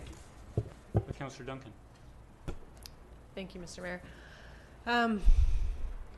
I had thought about it as well over the last week because I voted to keep Sydney or Beacon out of there, simply thinking of businesses, as Councillor Wainwright was saying, level playing field was important. The fact that we already have liquor stores that front on, and that it seemed we would be entering into a discrimination just with a different type of business that isn't there already. The difference between those businesses possibly being the blacked out windows, whereas those allow posters that show their products in slightly different ways. But honestly, it was staff's comment that I've been mulling the most that Councillor Fallon misheard, or misunderstood. And I do wonder about that unleveling the playing field, that they may be able to draw in, may raise more capital and pay a higher rent than a retail business or a restaurant business, and therefore kind of tilt the distribution of businesses unfairly in that respect. And I've been mulling this one and thinking if there are other types of businesses that also might fit that kind of criteria, that by allowing in our downtown core, we help tilt away from the retail and restaurant businesses that we are trying to foster. And I can't really, again, it would be probably like her. And so I don't know what kind of changes, again, that would be more suitable to put in an OCP that would be like blacking out windows or businesses of X type. And I can't think of what else that would be. So that is something that does make me wonder about putting that back in, and simply for that criteria, and then continuing on with the blacked out window issue at the OCP level. Any other comment? I'll call the Councillor Wainwright. Thank you, Mr. Mayor. So one thing that, and this may be for the benefit of the audience, the way the process works for the granting of a license for retail cannabis by the province is they require the council to support the license application. And there's no particular criteria. So council can simply say, no, we don't like the idea of a store on Beacon, regardless of what the zoning actually says. But if you put it in the zoning, you will never see an application on Beacon because they won't ever forward it. So if the zoning amendment goes forward the way we're proposing, council still has the ability to say no, and we can address it in a robust way in the OCP with a development permit guideline that is generic and addresses the concerns. So I guess what I'm saying is I don't see the need to actually do this. The other thing is that when we send it to a public hearing, we're going to get a lot of input from the community, and if they don't like what the decision we're proposing with respect to Beacon or not, they'll tell us. So I'm quite comfortable moving forward the way we've got it, because if at the public hearing everybody's, we've got a vast outcry saying you can't do this on Beacon, we can simply, after the public hearing, amend the bylaw by putting that in and then proceeding from there. Thank you, Councillor Mary. Seeing Councillor O'Keefe? Just one more point. I guess in terms of, we're talking about, making changes in the OCP and having a level playing field for all businesses and everybody be treated the same. Well, it seems to me the fact of the matter is that the provincial government recognized that retail cannabis is not a business like any other, and that's why they've instituted, I think, quite a rigorous process in terms of they can't just apply to the town and get a license. There needs to be a public hearing. They have to have blocked out windows, so they're not like any other business. So I'm not too concerned about treating them differently than other types of businesses, because it has been laid out by authorities at the provincial and federal level that they are indeed different and they will be treated differently. So I continue to support the amendment. Okay, seeing no further discussion on the amendment, I'll call the question on the amendment to insert Beacon Avenue into the motion. All those in favor? Opposed? The motion is defeated. We'll then go to the main motion to approve the overall recommendation. I'll call the question. Any discussion? Further discussion? I'll call the question. All those in favor? Opposed? We have 2 opposed. The motion carries. Thank you. I'll now move to item 10D, which is a meeting with from our Advisory Planning Commission on June the 4th. We have minutes and 2 recommendations. I'll move that the minutes be received. Second. Discussion, call the question. Those in favor? Motion carries unanimous. Thank you. Okay. The first recommendation from APC, and I so moved, and this is with respect to development permit application number DP 100789 and development variance permit application number DV 100283, and this is 2355 Orchard Avenue, to relax maximum lot coverage in order to construct a small lot single-family dwelling. So the recommendation I so move is that 1, that the property owner submit revised architectural and landscape plans addressing development permit guidelines 19.3.3, that's use of front yard space, 19.3.5, pedestrian-oriented streetscape, 19.3.7, impact of garage doors on street, 19.3.48, additional parking spaces, and 19.3.49, parking in the rear yard, by moving the garage to the rear of the dwelling and replacing the driveway area in the front with landscaping and outdoor living space to the satisfaction of the senior manager of current planning.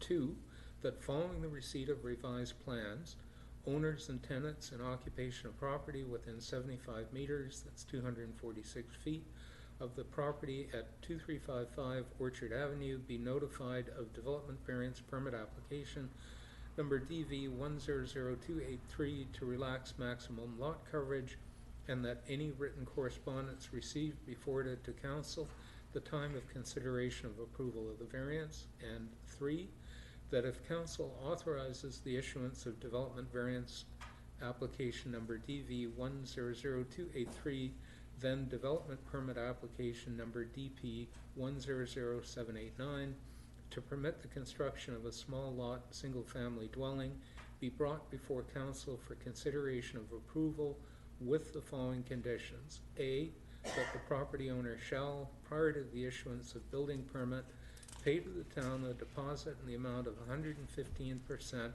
of the estimated cost to complete the hard and soft landscaping for the development, and B, that the property owner shall, prior to the issuance of building permit, register a flood hazard covenant on the title of the property referencing the submitted engineer's report. Second? Thank you. Discussion? I'll call the question. All those in favor? Motion carries unanimous. Thank you. Okay, there's a second item in the minutes, and this was under, there was actually a motion that council had previously tabled. This was about having the APC chair present APC recommendations to council and answer questions. So what was proposed, and APC is actually trying as a pilot project, and you see it in this set of minutes, is at the end of the APC meeting, the committee actually comes up with a set of bullets of what they think were the important points in the discussion, and those are wordsmithed on screen.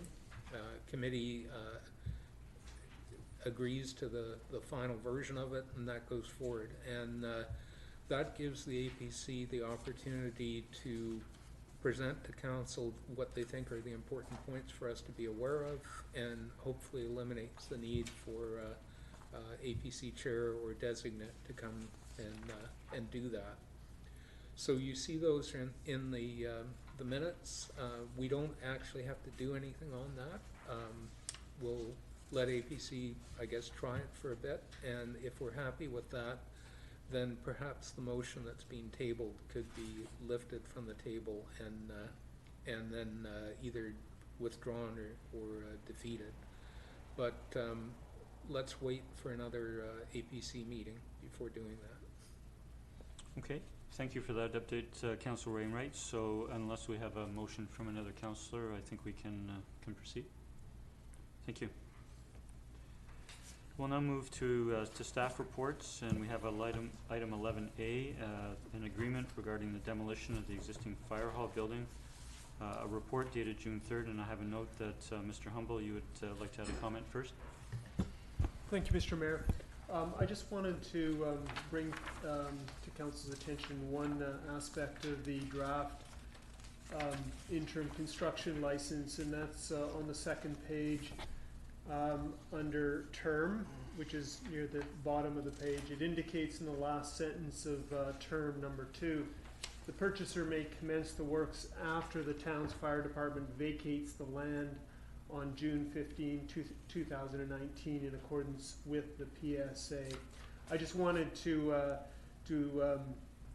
highlight that if council decides to move forward with respect to the agreement, I would look to amend that because the fire department is at this point they're not going to be able to vacate the land by June 15th. They're going to be looking at a minimum July 1st. So my suggestion would be to take out everything after vacates the lands, and that gives a level of flexibility with respect to the timeline. Thank you for that update, Mr. Humble. So we do have a recommendation, and we could propose an amendment during the recommendation. Councillor Wainwright?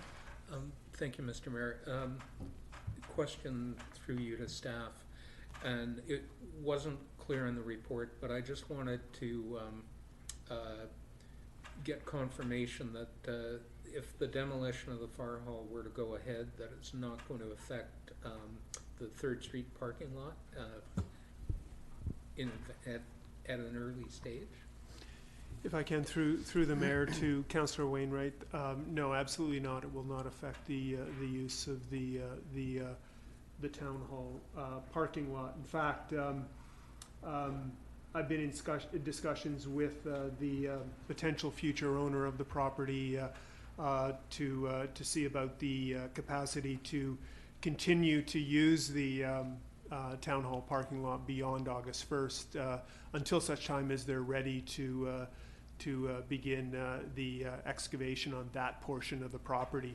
And so, you know, there's a potential that we could be able to utilize that parking lot almost through the entire summer. So that's the goal.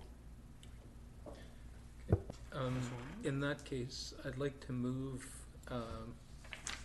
that the interim construction license term be amended by deleting in the last sentence, deleting everything following vacates the lands, and that the amended interim construction license agreement between the town and FHD Limited to allow the developer to demolish the existing fire hall building prior to the transaction of the sale closing on August 1st, 2019 be approved. Second. Further discussion? Councillor Wintoul. Thank you, Mr. Mayor.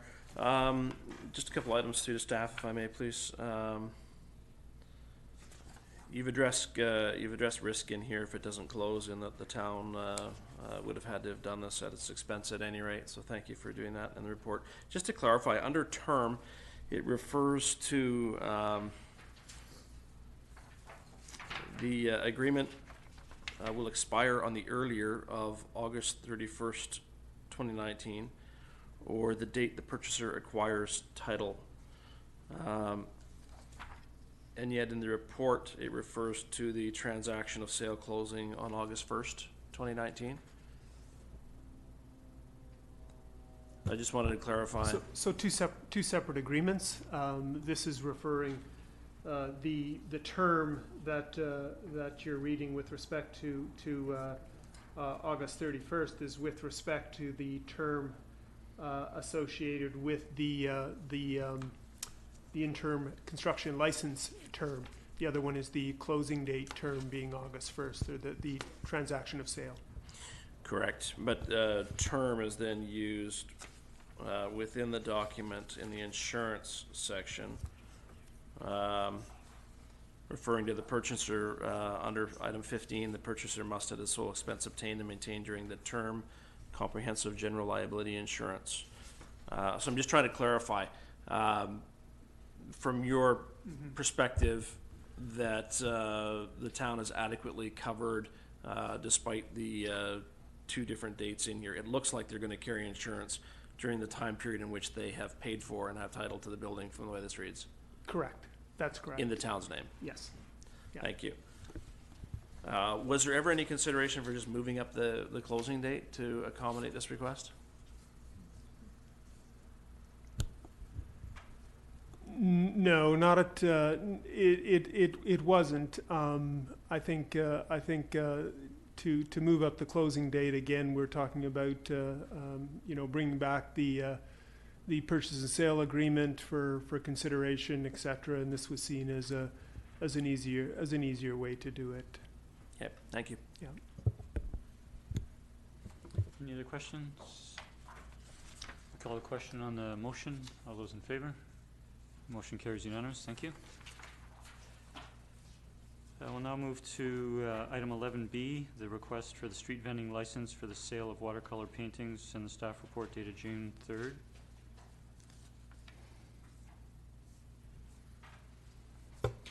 I'll move the recommendation that Donna McNeely be granted approval for a business license to set up a mobile stand for the retail sales of small watercolor paintings at Beacon Park, provided that the business does not operate during the same hours as a community event which holds a service agreement with the town is being held in the park. Do we have a seconder? We don't have a second. Second for discussion. Okay, discussion. Councillor Duncan. I am torn on this one because I know that from my cohort, my generation, people really have been talking about this. Like, why doesn't Sydney have that kind of outdoor vending strip along our waterfront the way they have in Victoria, the way they have in Kelowna? And of course, Ms. McNeely talked about having moved from Kelowna, and people thought, those are really vibrant outdoor places that they like to go. And they brought it up when we had the ice cream cart too. Like, why couldn't we have those kind of things in those park areas? Because they thought of that vending environment as part of the experience that they get from these public spaces, is being able to wander and look at the wares. And so on the one hand, I think this would actually be very much welcomed by a large proportion of the town who will probably not come to meetings and may or may not bother to write official letters or emails, but will have lots of comments that they will write on articles on Facebook about it. But I do also acknowledge that it could open the door to us having to deal with a lot of these applications of people seeing, oh, now Sydney's waterfront is open for business. The next vendor might ask to be there all day instead of just 2 hours, and the next, and that we start running into having to keep making these kind of ad hoc decisions and building this waterfront vending area just kind of on an ad hoc basis, one piece at a time. So I would like to be able to let her do this because I think it would be appreciated. At the same time, I think probably this is something, again, that has to go into OCP discussions for what part of the waterfront might such a thing be suitable for, and what would be the limitations around that, so that rather than approving applications one at a time where discrepancies might start to creep in, we actually have something consistent from the beginning. And so I lean in the direction of not approving it now, even though I don't think it's a problem, just to get that consistent in the first place, and knowing that this is not really this woman's livelihood. This was just something nice that she was going to try to do, so I don't have to feel bad about that. Okay, sorry, I have Councillor Fallot, then Councillor O'Keefe, then Councillor Wainwright. Thank you, Mr. Mayor. I echo much of what Councillor Duncan was just saying. I like the idea of the vibrancy of, and I think that's exactly what it does. It brings another element, another layer to it. Just a few weeks ago, we had quite extensive discussion about a bicycle ice cream vendor and precluding their sales from happening in the core municipality where we've got the bricks and mortar businesses, and that's seen as competitive, and so therefore they can't do business there, but they can do business elsewhere. And I know in years past we've had Shakespeare in the Park who paid us a fee to use the park, and I see this as part of the life. But I think, much like Councillor Duncan said, I think we need to make sure that we have the appropriate policy in place in the first place to look at this. I think as I said earlier, our town is in transition. I think there's many elements of what we are in transition of, and how we move forward and who we are as. I love the idea of having this here. I think right now, rather than, we have two ways of going. We can either say yes to Ms. McNeely this evening and take it as a one-off and see how it goes, see what kind of feedback we get. And that gives us something, and staff something to work with, and say this is how it went. Or we can just say no, we're not going to do it. We're going to wait until we establish some policy, and then we're going to have to get feedback from people. This is one way we would have a practical experience of how did it go, what was the reaction. Thank you. Councillor O'Keefe. Thank you, Mr. Mayor. So I like the idea of having a limited number of street vendors, maybe even entertainers, I don't know, jugglers or whatever. I think it adds to the vibrancy and in the community. However, I do have concerns about not having some parameters around it. And so that's why I will vote against this.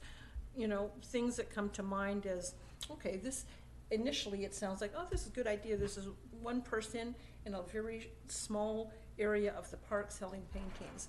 But then, as Councillor Duncan mentions, so then once people start to find out that, oh, we're allowed to sell our stuff in Beacon Park, then we start to get more of them. And so then I wonder, then what are we going to do with those? So what I would favor is, at some point, whether it's through the OCP or if council thinks this is something we want to spend more time on, is that we would have an expanded, we would amend our street vending license policy, whatever that is, and that we identify specific areas around Sydney, specific parks, specific zones within the park, where these sorts of things would be allowed, what times of day, what time slots. So I think what a lot of communities do, like in Victoria, once a year, they advertise. We are now taking applications for whatever, street vendors, street entertainers. Submit your application by whenever, and we review them, and we decide on the appropriateness of those vendors, where they're going to be, and they're given a limited time slot. 2 hours from 4 till 6 on Wednesday afternoons, and have it regulated that way. Mr. Humble. If I can, Mr. Mayor, I'd just like to make council aware that the street vending policy's gone a bit full circle. In fact, there was a time when the policy was very prescriptive in terms of locations. In fact, it identified key areas on the waterfront in an area that street vending was going to be permitted, very specific areas even within Beacon Park, that type of thing. The challenge is that it was almost too prescriptive, and it ended up tying council's hands more or less, and you'd be getting constant sort of pushback from the vendors about relaxing certain areas of it. And so I just wanted to identify that for council, that we certainly did look at that. No, I'm not saying it was a perfect policy, and that there's potential ways of making a more clear identifying areas as a better policy. I think there's a potential way to do that. So I just wanted to point that out for council, that that's certainly been looked at in the past. The other element is that this street vending policy was adopted in September 2018. Through the downtown waterfront vision process, street vending, I think, was highlighted. Opportunities on our waterfront was highlighted as something by the community that they saw as being valuable as well. So I just wanted to point that out as well. Thank you. Thank you, Mr. Humble. I have Councillor Wainwright. Thank you, Mr. Mayor.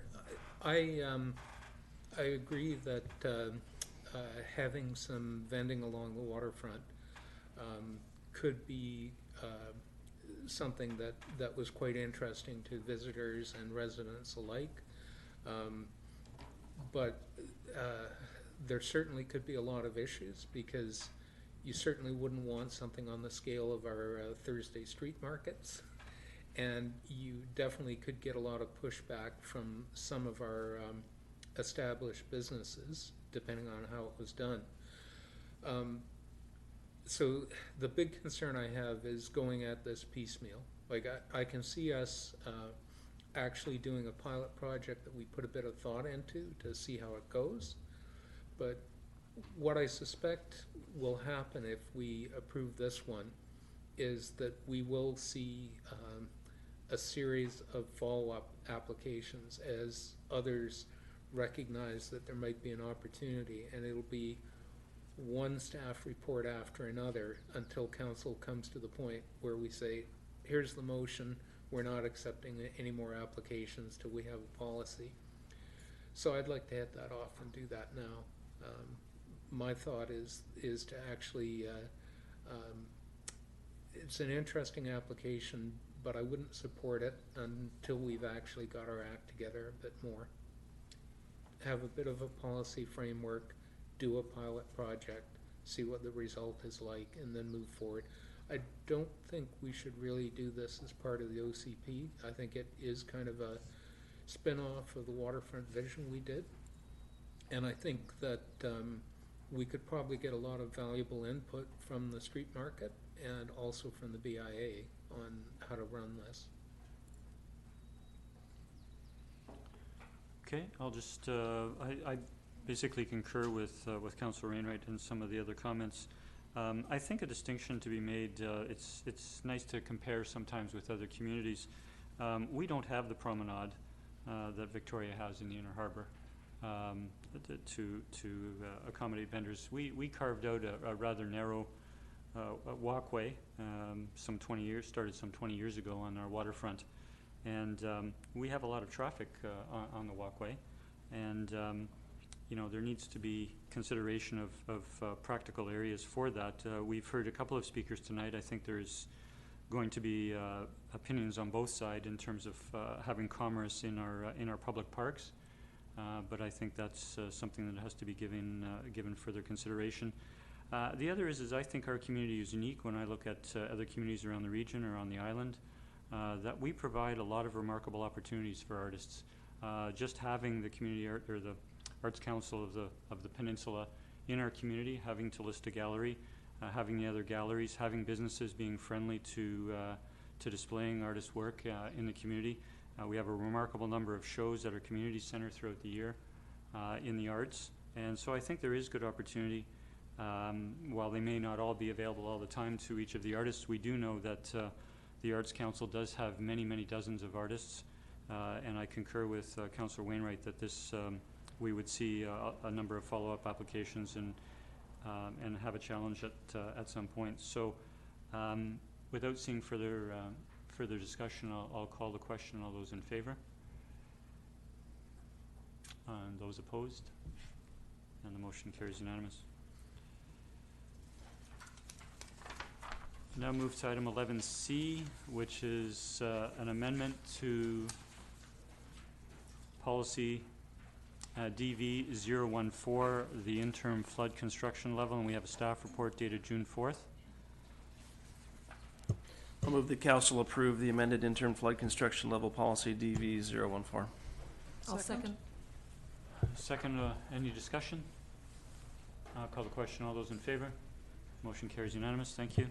Move to item 11D. We have update from Mr. Humble on the outstanding councillor action items dated June 3rd.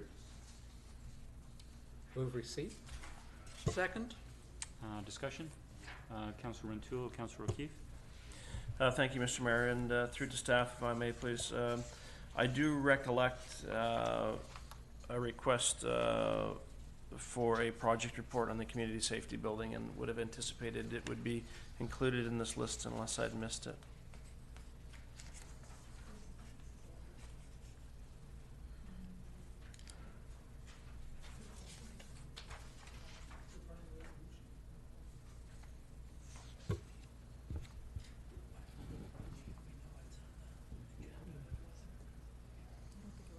Yeah, I don't, through the mayor, if I can, to Councillor Rintoul, we'll have to look into it, and I do recall it, absolutely. But it wasn't a resolution, and I think, and we're aware of it, and it is coming forward. But this action items deals with council resolution specifically. Thank you. So that in that staff's aware of it, I won't. Absolutely. I won't move that at this point. I'm satisfied that it's coming forward. Thank you. Thank you. Councillor O'Keefe. Just clarification, so when we say 6 months, that includes up to end of April then? So the bike racks that we talked about in May wouldn't be included, is that correct? Yeah, this goes up until, the end of April, so there's a bit of a cutoff date, but again, we're aware of all of those. Okay. So it'll be in the next, council update, Councillor O'Keefe. Okay, Thank you. Councillor Duncan. Thank you. Just a question for staff on item 6, awaiting the completion of the village master plan. And I'm trying to remember, is this one is still with the consultant, and do we have an ETA on this? This is something that was previously contracted?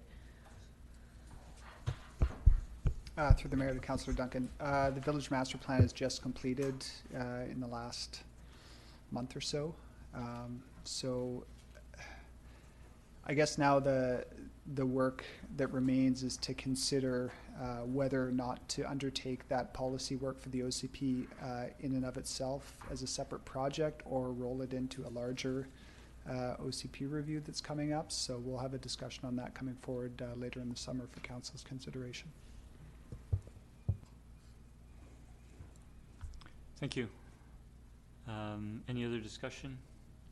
I'll call the question. All those in favor?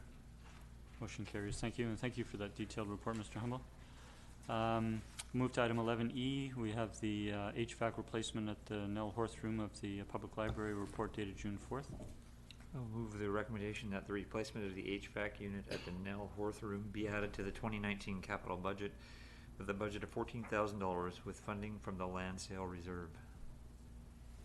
Second. Discussion? Councillor O'Keefe? Just some questions through you, Mr. Mayor, perhaps, I guess to staff. Just need some clarification, my understanding of this.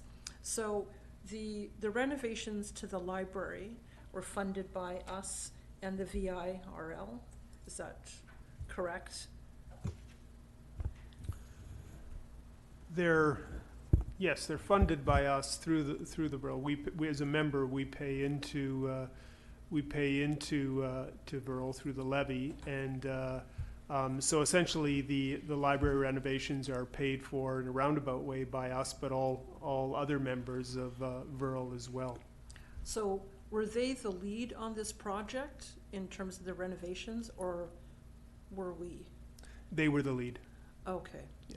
So, yeah, I guess when I was looking at this, I was thinking, you know, what our procedures and our protocol would be when we go to make major renovations. And I would think that one of the things that we would be looking at in advance was, hey, we're going to be doing some major renovations. Maybe we should look at some of the major components there. So they obviously didn't do that. Or I guess, did they not do that? Or what I understood from this is that we identified that the Nellhorth had its own standalone HVAC system, and that we asked them if that could be incorporated into their system, but they said that they didn't have the capacity to do that.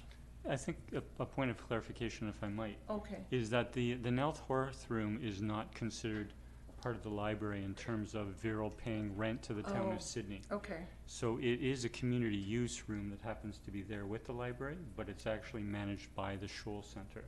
Okay. And so the renovations did not include the Nellhorth room. Now, yes, the windows Okay. did get replaced because it was part of the building envelope, but interior renovations in the HVAC were not considered part of that because it's considered community use, not part of the Viral library.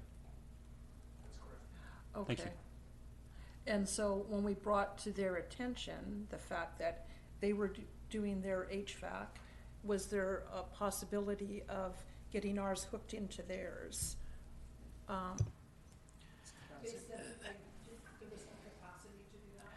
Councillor, that is correct. We did ask the question, and unfortunately, it was a little too late in the game, and the design was complete. Okay. Thank Okay. you. Sorry, is there any other? Go ahead. So, just one more thing. So because it is a community space used by the Scholl Centre, and I presume the library, so will the cost? Sorry, it's managed by the Scholl Centre. Okay. So we're 100% responsible for the HVAC. It's not something that would be shared by those other organizations. Okay. Okay. Sorry, it's Beacon Community, the Scholl Centre is owned by the town of Sydney, and we have a contract with Beacon Community Services to manage the Scholl Centre, Okay. and they also manage the community room at, the Nellhorth community room at the library. Okay, thank you for that. Okay. Without further discussion, I'll call the question. All those in favor? Motion carries unanimous. Thank you. We'll move to item 12A, other reports. We have the Economic Development Pilot Project final report. We had the presentation this evening and a recommendation. Move the recommendation, receive for information. Second. Discussion. Councillor Rintoul. Thank you, Mr. Mayor. I would note that there were some specific recommendations coming out of the report around some specifics, and I would like to think that either council sees some value in addressing those, or at least a reference here to make sure and forward those recommendations to a committee that can give some consideration to this as we move forward with establishing an economic advisory committee with respect to this particular series of recommendations, and perhaps that's something that they can entertain and report back to council on. Thank you. Any other comment, or Councillor Duncan? I guess responding to Councillor Rentoul's point, I see 2 of their 4 recommendations, one of which, number 3, of course, we've been working on the Economic Development Committee. And I think that addresses that as much as this council has decided to do. Number 1, I don't see the point in sustaining the job bank. I know people are using it. And it probably does help narrow the pool of applicants. It sounds like it helped you narrow a pool of applicants, but I don't know that it's helping direct more job seekers to Sydney, because nobody's confused about the fact that everywhere is hiring everything all the time. BC has the lowest job vacancy rate in Canada. It doesn't seem like it's going to get bang for the buck in that way. I think the one-stop shop is the thing. I think, honestly, that having a person who is able to answer those questions, and as Councillor Garnett brought up, the big issue with not being able to find job seekers anywhere is affordability, and people not being able to afford to live where they can work, because wages haven't risen with inflation the way they needed to since the 70s or whatever. Accommodation is too expensive, transportation is too difficult. And I think having to do what they wanted to do, which was to make Sydney distinct, to distinguish Sydney as a place that is just so much better to work and be in, that you'll go there even though it's just as hard to live here as everywhere else, and it's at the end of a peninsula. And having somebody who answered the phone and could say things like make it easier to connect people to their to not only their commercial space, but stuff like when they have questions like, well, my spouse also wants a job and this is what they do, who's hiring, and be able to put them right in touch with that business. Daycares and be able to have that list off the top of their head. And what I thought about was, I remember seeing a posting for a teacher in Tassus, friends who used to live in Tassus, and what they had done to get people to come out to Tassus was they put together an info sheet about, like, when you move here, phone Larry, and he's going to hook you up your cable, phone Joe, and he's going to bring you the wood, he's got the best price in town. And it was fully like how to live in this rural area in the middle of nowhere, and who to talk to, and how to get the connections. And having that in Sydney would look like, what are the daycares that I should be calling up? Do you know of anybody who's got business? And just that kind of word on the street that you might not get if you were just coming in cold. And so I think being able to build that is actually worthwhile and very useful. And the window wraps, the 4, their big marketing and branding thing, of which the window wraps was probably the most controversial. I don't think, I didn't hear a lot of people feeling about the bus wraps or the ads or anything like that. And of course they said they got a lot of other interest out of that in Times Colonist. The Douglas article was wonderful, I thought. And I think it is the town that it is a good use of public money in the town's role. And what they did was to kind of have a cohesive design concept and to look like the town is behind this. What I didn't like was that the property owners didn't pay for it. And of course they were thrilled. They have a, testimonial in here from some property owner who was thrilled to have the window wraps on there. And of course they did. They didn't have to pay for it. They got something for free. Any property owner is going to be ecstatic about that. So what I would like to see, having that cohesive, continuous, organization for that marketing, great. But I would like to see a scheme to make sure that the property owners who are getting to float by and have their ugly buildings that they sit there and don't care about, that they pony up the money to actually do something about it. And then other than that, I think that was great. Councillor O'Keefe. Thank you, Mr. Mayor. So I'm not in favor of recommending the recommendations for anybody to look at, really. In terms of the, I know it was mentioned in the presentation that, well, it was only a 3-month pilot, and so we didn't really have much time to have measurable results and that sort of thing. So I sat in on the EDC meetings in the fall and the council meetings where this was discussed. So it wasn't that this pilot just started in January and they only had 3 months. There was months of planning before this. And so when I think of a pilot project, what my expectations of a pilot project are is that before you embark on it, you do some research on what's required, and you have some idea about what is the thing, the measurable result that we want to achieve in the end. So I think that they could have had some more tangible, measurable remark or measurements to come back with us with. So I'm disappointed on that. Also, I guess in terms of the job site, we've talked about that. So the idea that it's local to Sydney, it's easy to do that with any of these other marketing tools, with Indeed or whatever. You can target a specific geographical area. It was also mentioned that it's expensive. There's no cost, so you can get, employers can put their jobs there for free. So that's not an issue. Also, in terms of the business attraction campaign, so it looks like it was good that they had fact sheets. However, when I looked at their fact sheets and I compared that to what was on our website, and that's why I asked the question, is there's more information on our town's website than there is in those fact sheets. So I felt like a lot of what this pilot to me was just repackaging stuff that's already available, and taxpayers were paying for that. In terms of the one-stop shop, we've talked about it before, that there's the chamber is available for businesses. I think we could do a better job maybe with tweaking some of the things on our website to make that easier for folks.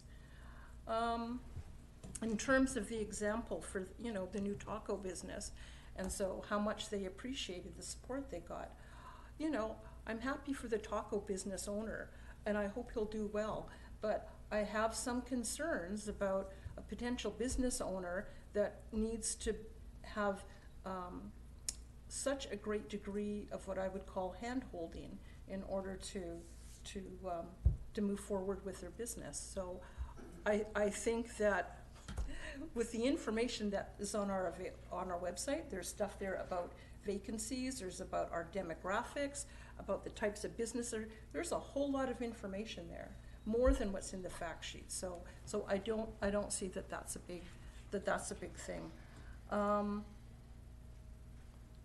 In terms of the covered the fact sheets, the website, and yeah, I just echo Councillor Duncan's comment that the testimonial given that realtors and leasing agents were delighted at the service, and of course they were, because they were using taxpayers' money. And so I just don't see that that's a good thing for us to do in terms of letting realtors and property owners off the hook by doing things that they think they should do. The one thing I did agree with in the report is that, sometimes you have to be innovative and take small risks in order to make change and support economic development. But I didn't see this particular pilot as being innovative. To me, it was, as I said, a repackaging of things that are already being done or already available. And I think there's a lot better things that we could be focusing our time, our money, and our energy on. And what I'd like to do is not necessarily recommend anything here, but once the new EDC or the Economic Advisory Committee is established, for them to sort of look at some ideas and look at what some more creative ways of how to support the economy in Sydney.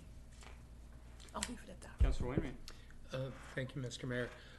I don't think we should be making any particular motion about any of this tonight. We have just earlier on the agenda agreed new terms of reference for an economic advisory committee. giving us advice on the recommendations that have come out of this pilot project is definitely the kind of thing that I envision that advisory committee might do. And I think we should have a discussion about getting this new economic advisory committee up and running, and deal with it as part of that. The only thing that came up during the select committee was whether we should think about not having a gap in this one-stop shop for information. And unfortunately, the key individual who is responding to those inquiries is leaving quite soon. I can't say that nobody else could replace her. It's also true that the chamber could potentially do it. We could have a discussion about that separately, but that's not on the agenda for tonight. We really didn't prepare for that.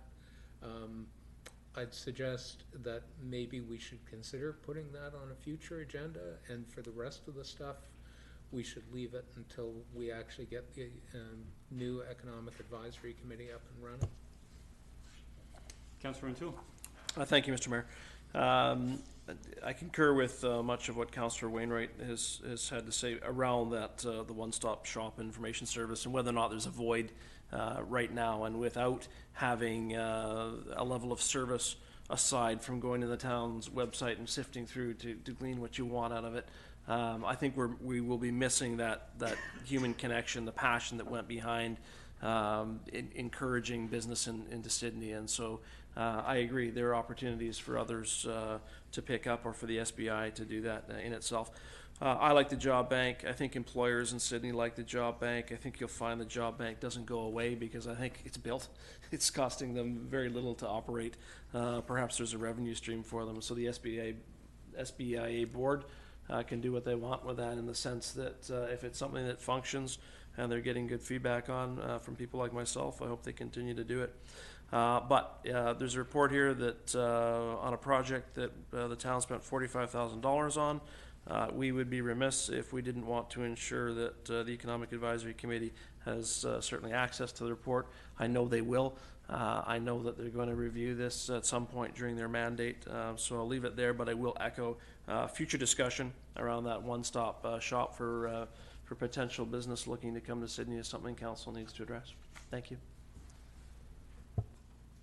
I'll just add a comment or two briefly.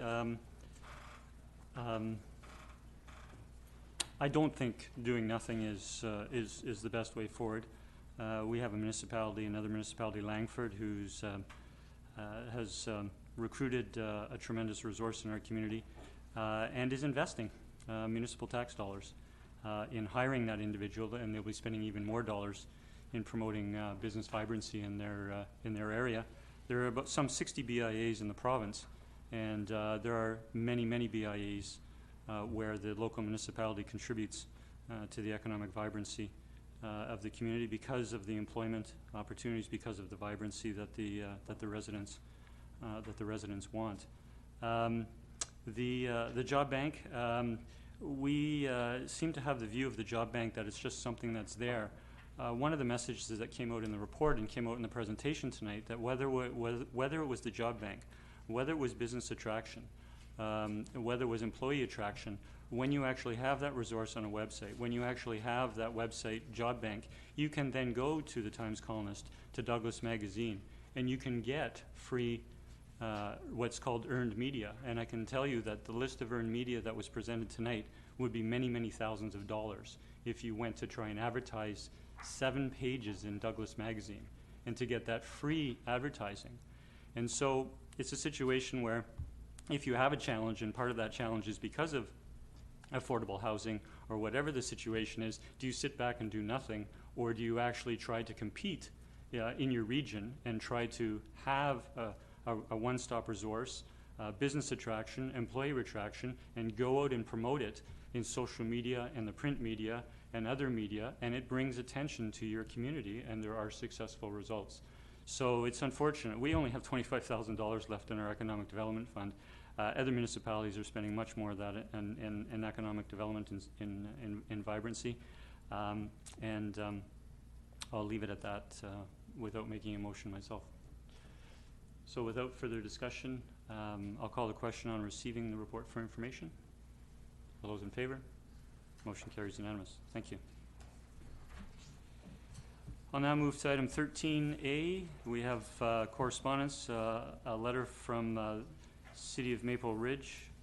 Actually, sorry, this is a letter from UBCM dated May 28th with regards to the letter from the City of Maple Ridge that we made a motion on. Move receipt. Second. Discussion? All those in favor? Motion carries unanimous. Thank you. We'll move to item 14A. We have development variance permit application DV 100282 for 10455 All Bay Road to relax the maximum fence height to allow 2 gates at the single-family dwelling. We have no written submissions received as of Wednesday, June 5th, or this evening, and we have a recommendation. I'll move the application be approved. I'll second that. Discussion? Councillor Garnett. So as you might recall, back on the 21st of May when we first discussed this, I had some concerns about whether it fit in with the neighborhood. Most of the properties don't have gates. Whether the height that's allowed could be provide the security and privacy that was required. I figured it could. And I was concerned about if we approve this, what happens going forward with other people with similar requests. Listened to what council members said. Commended the applicants on the fact that they contacted their neighbors, and we've had no letters opposing it. So I was under the impression that I would change my mind. However, I have to say I'm somewhat troubled by the process. I noted in the original staff report that during the processing of the minor development permit, the staff made the applicant aware that the fence gates exceeded the maximum height.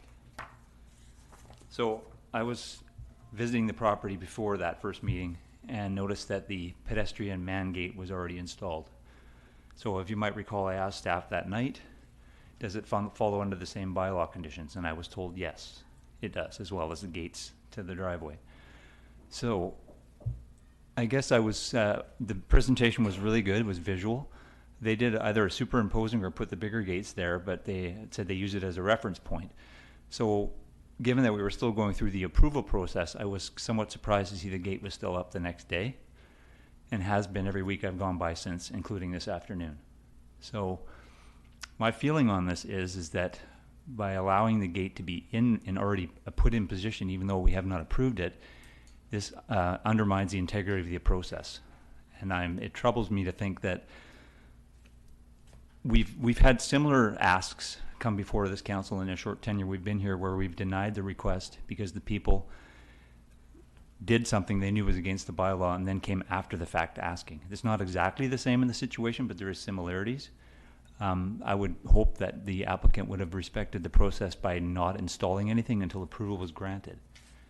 And so in wanting to stay consistent in my decision making and being fair to other applicants that have come forward, I have no choice but to deny the application and refuse the recommendation. Thank you, Councillor. Any further discussion? I'll call the question. All those in favor? Opposed? The motion carries 6-1. We have no new business. We have correspondence for information. Move receipt. Second. Call the question. All those in favor? Motion carries unanimous. Thank you. We now have a motion, no notice of motion. We have a motion to go in camera. Move that it is in the opinion of council that the public interest requires that persons other than members of council and officers be excluded from the meeting to consider confidential matters relating to personal and legal issues pursuant to section 90.1 A and G of the community charter, and that council continue the meeting in closed session. Second. Call the question. All those in favor? Motion carries. Thank you. And a motion to adjourn. So moved. Second. Those in favor? Motion carries unanimous. Thank you. Thank you, ladies and gentlemen.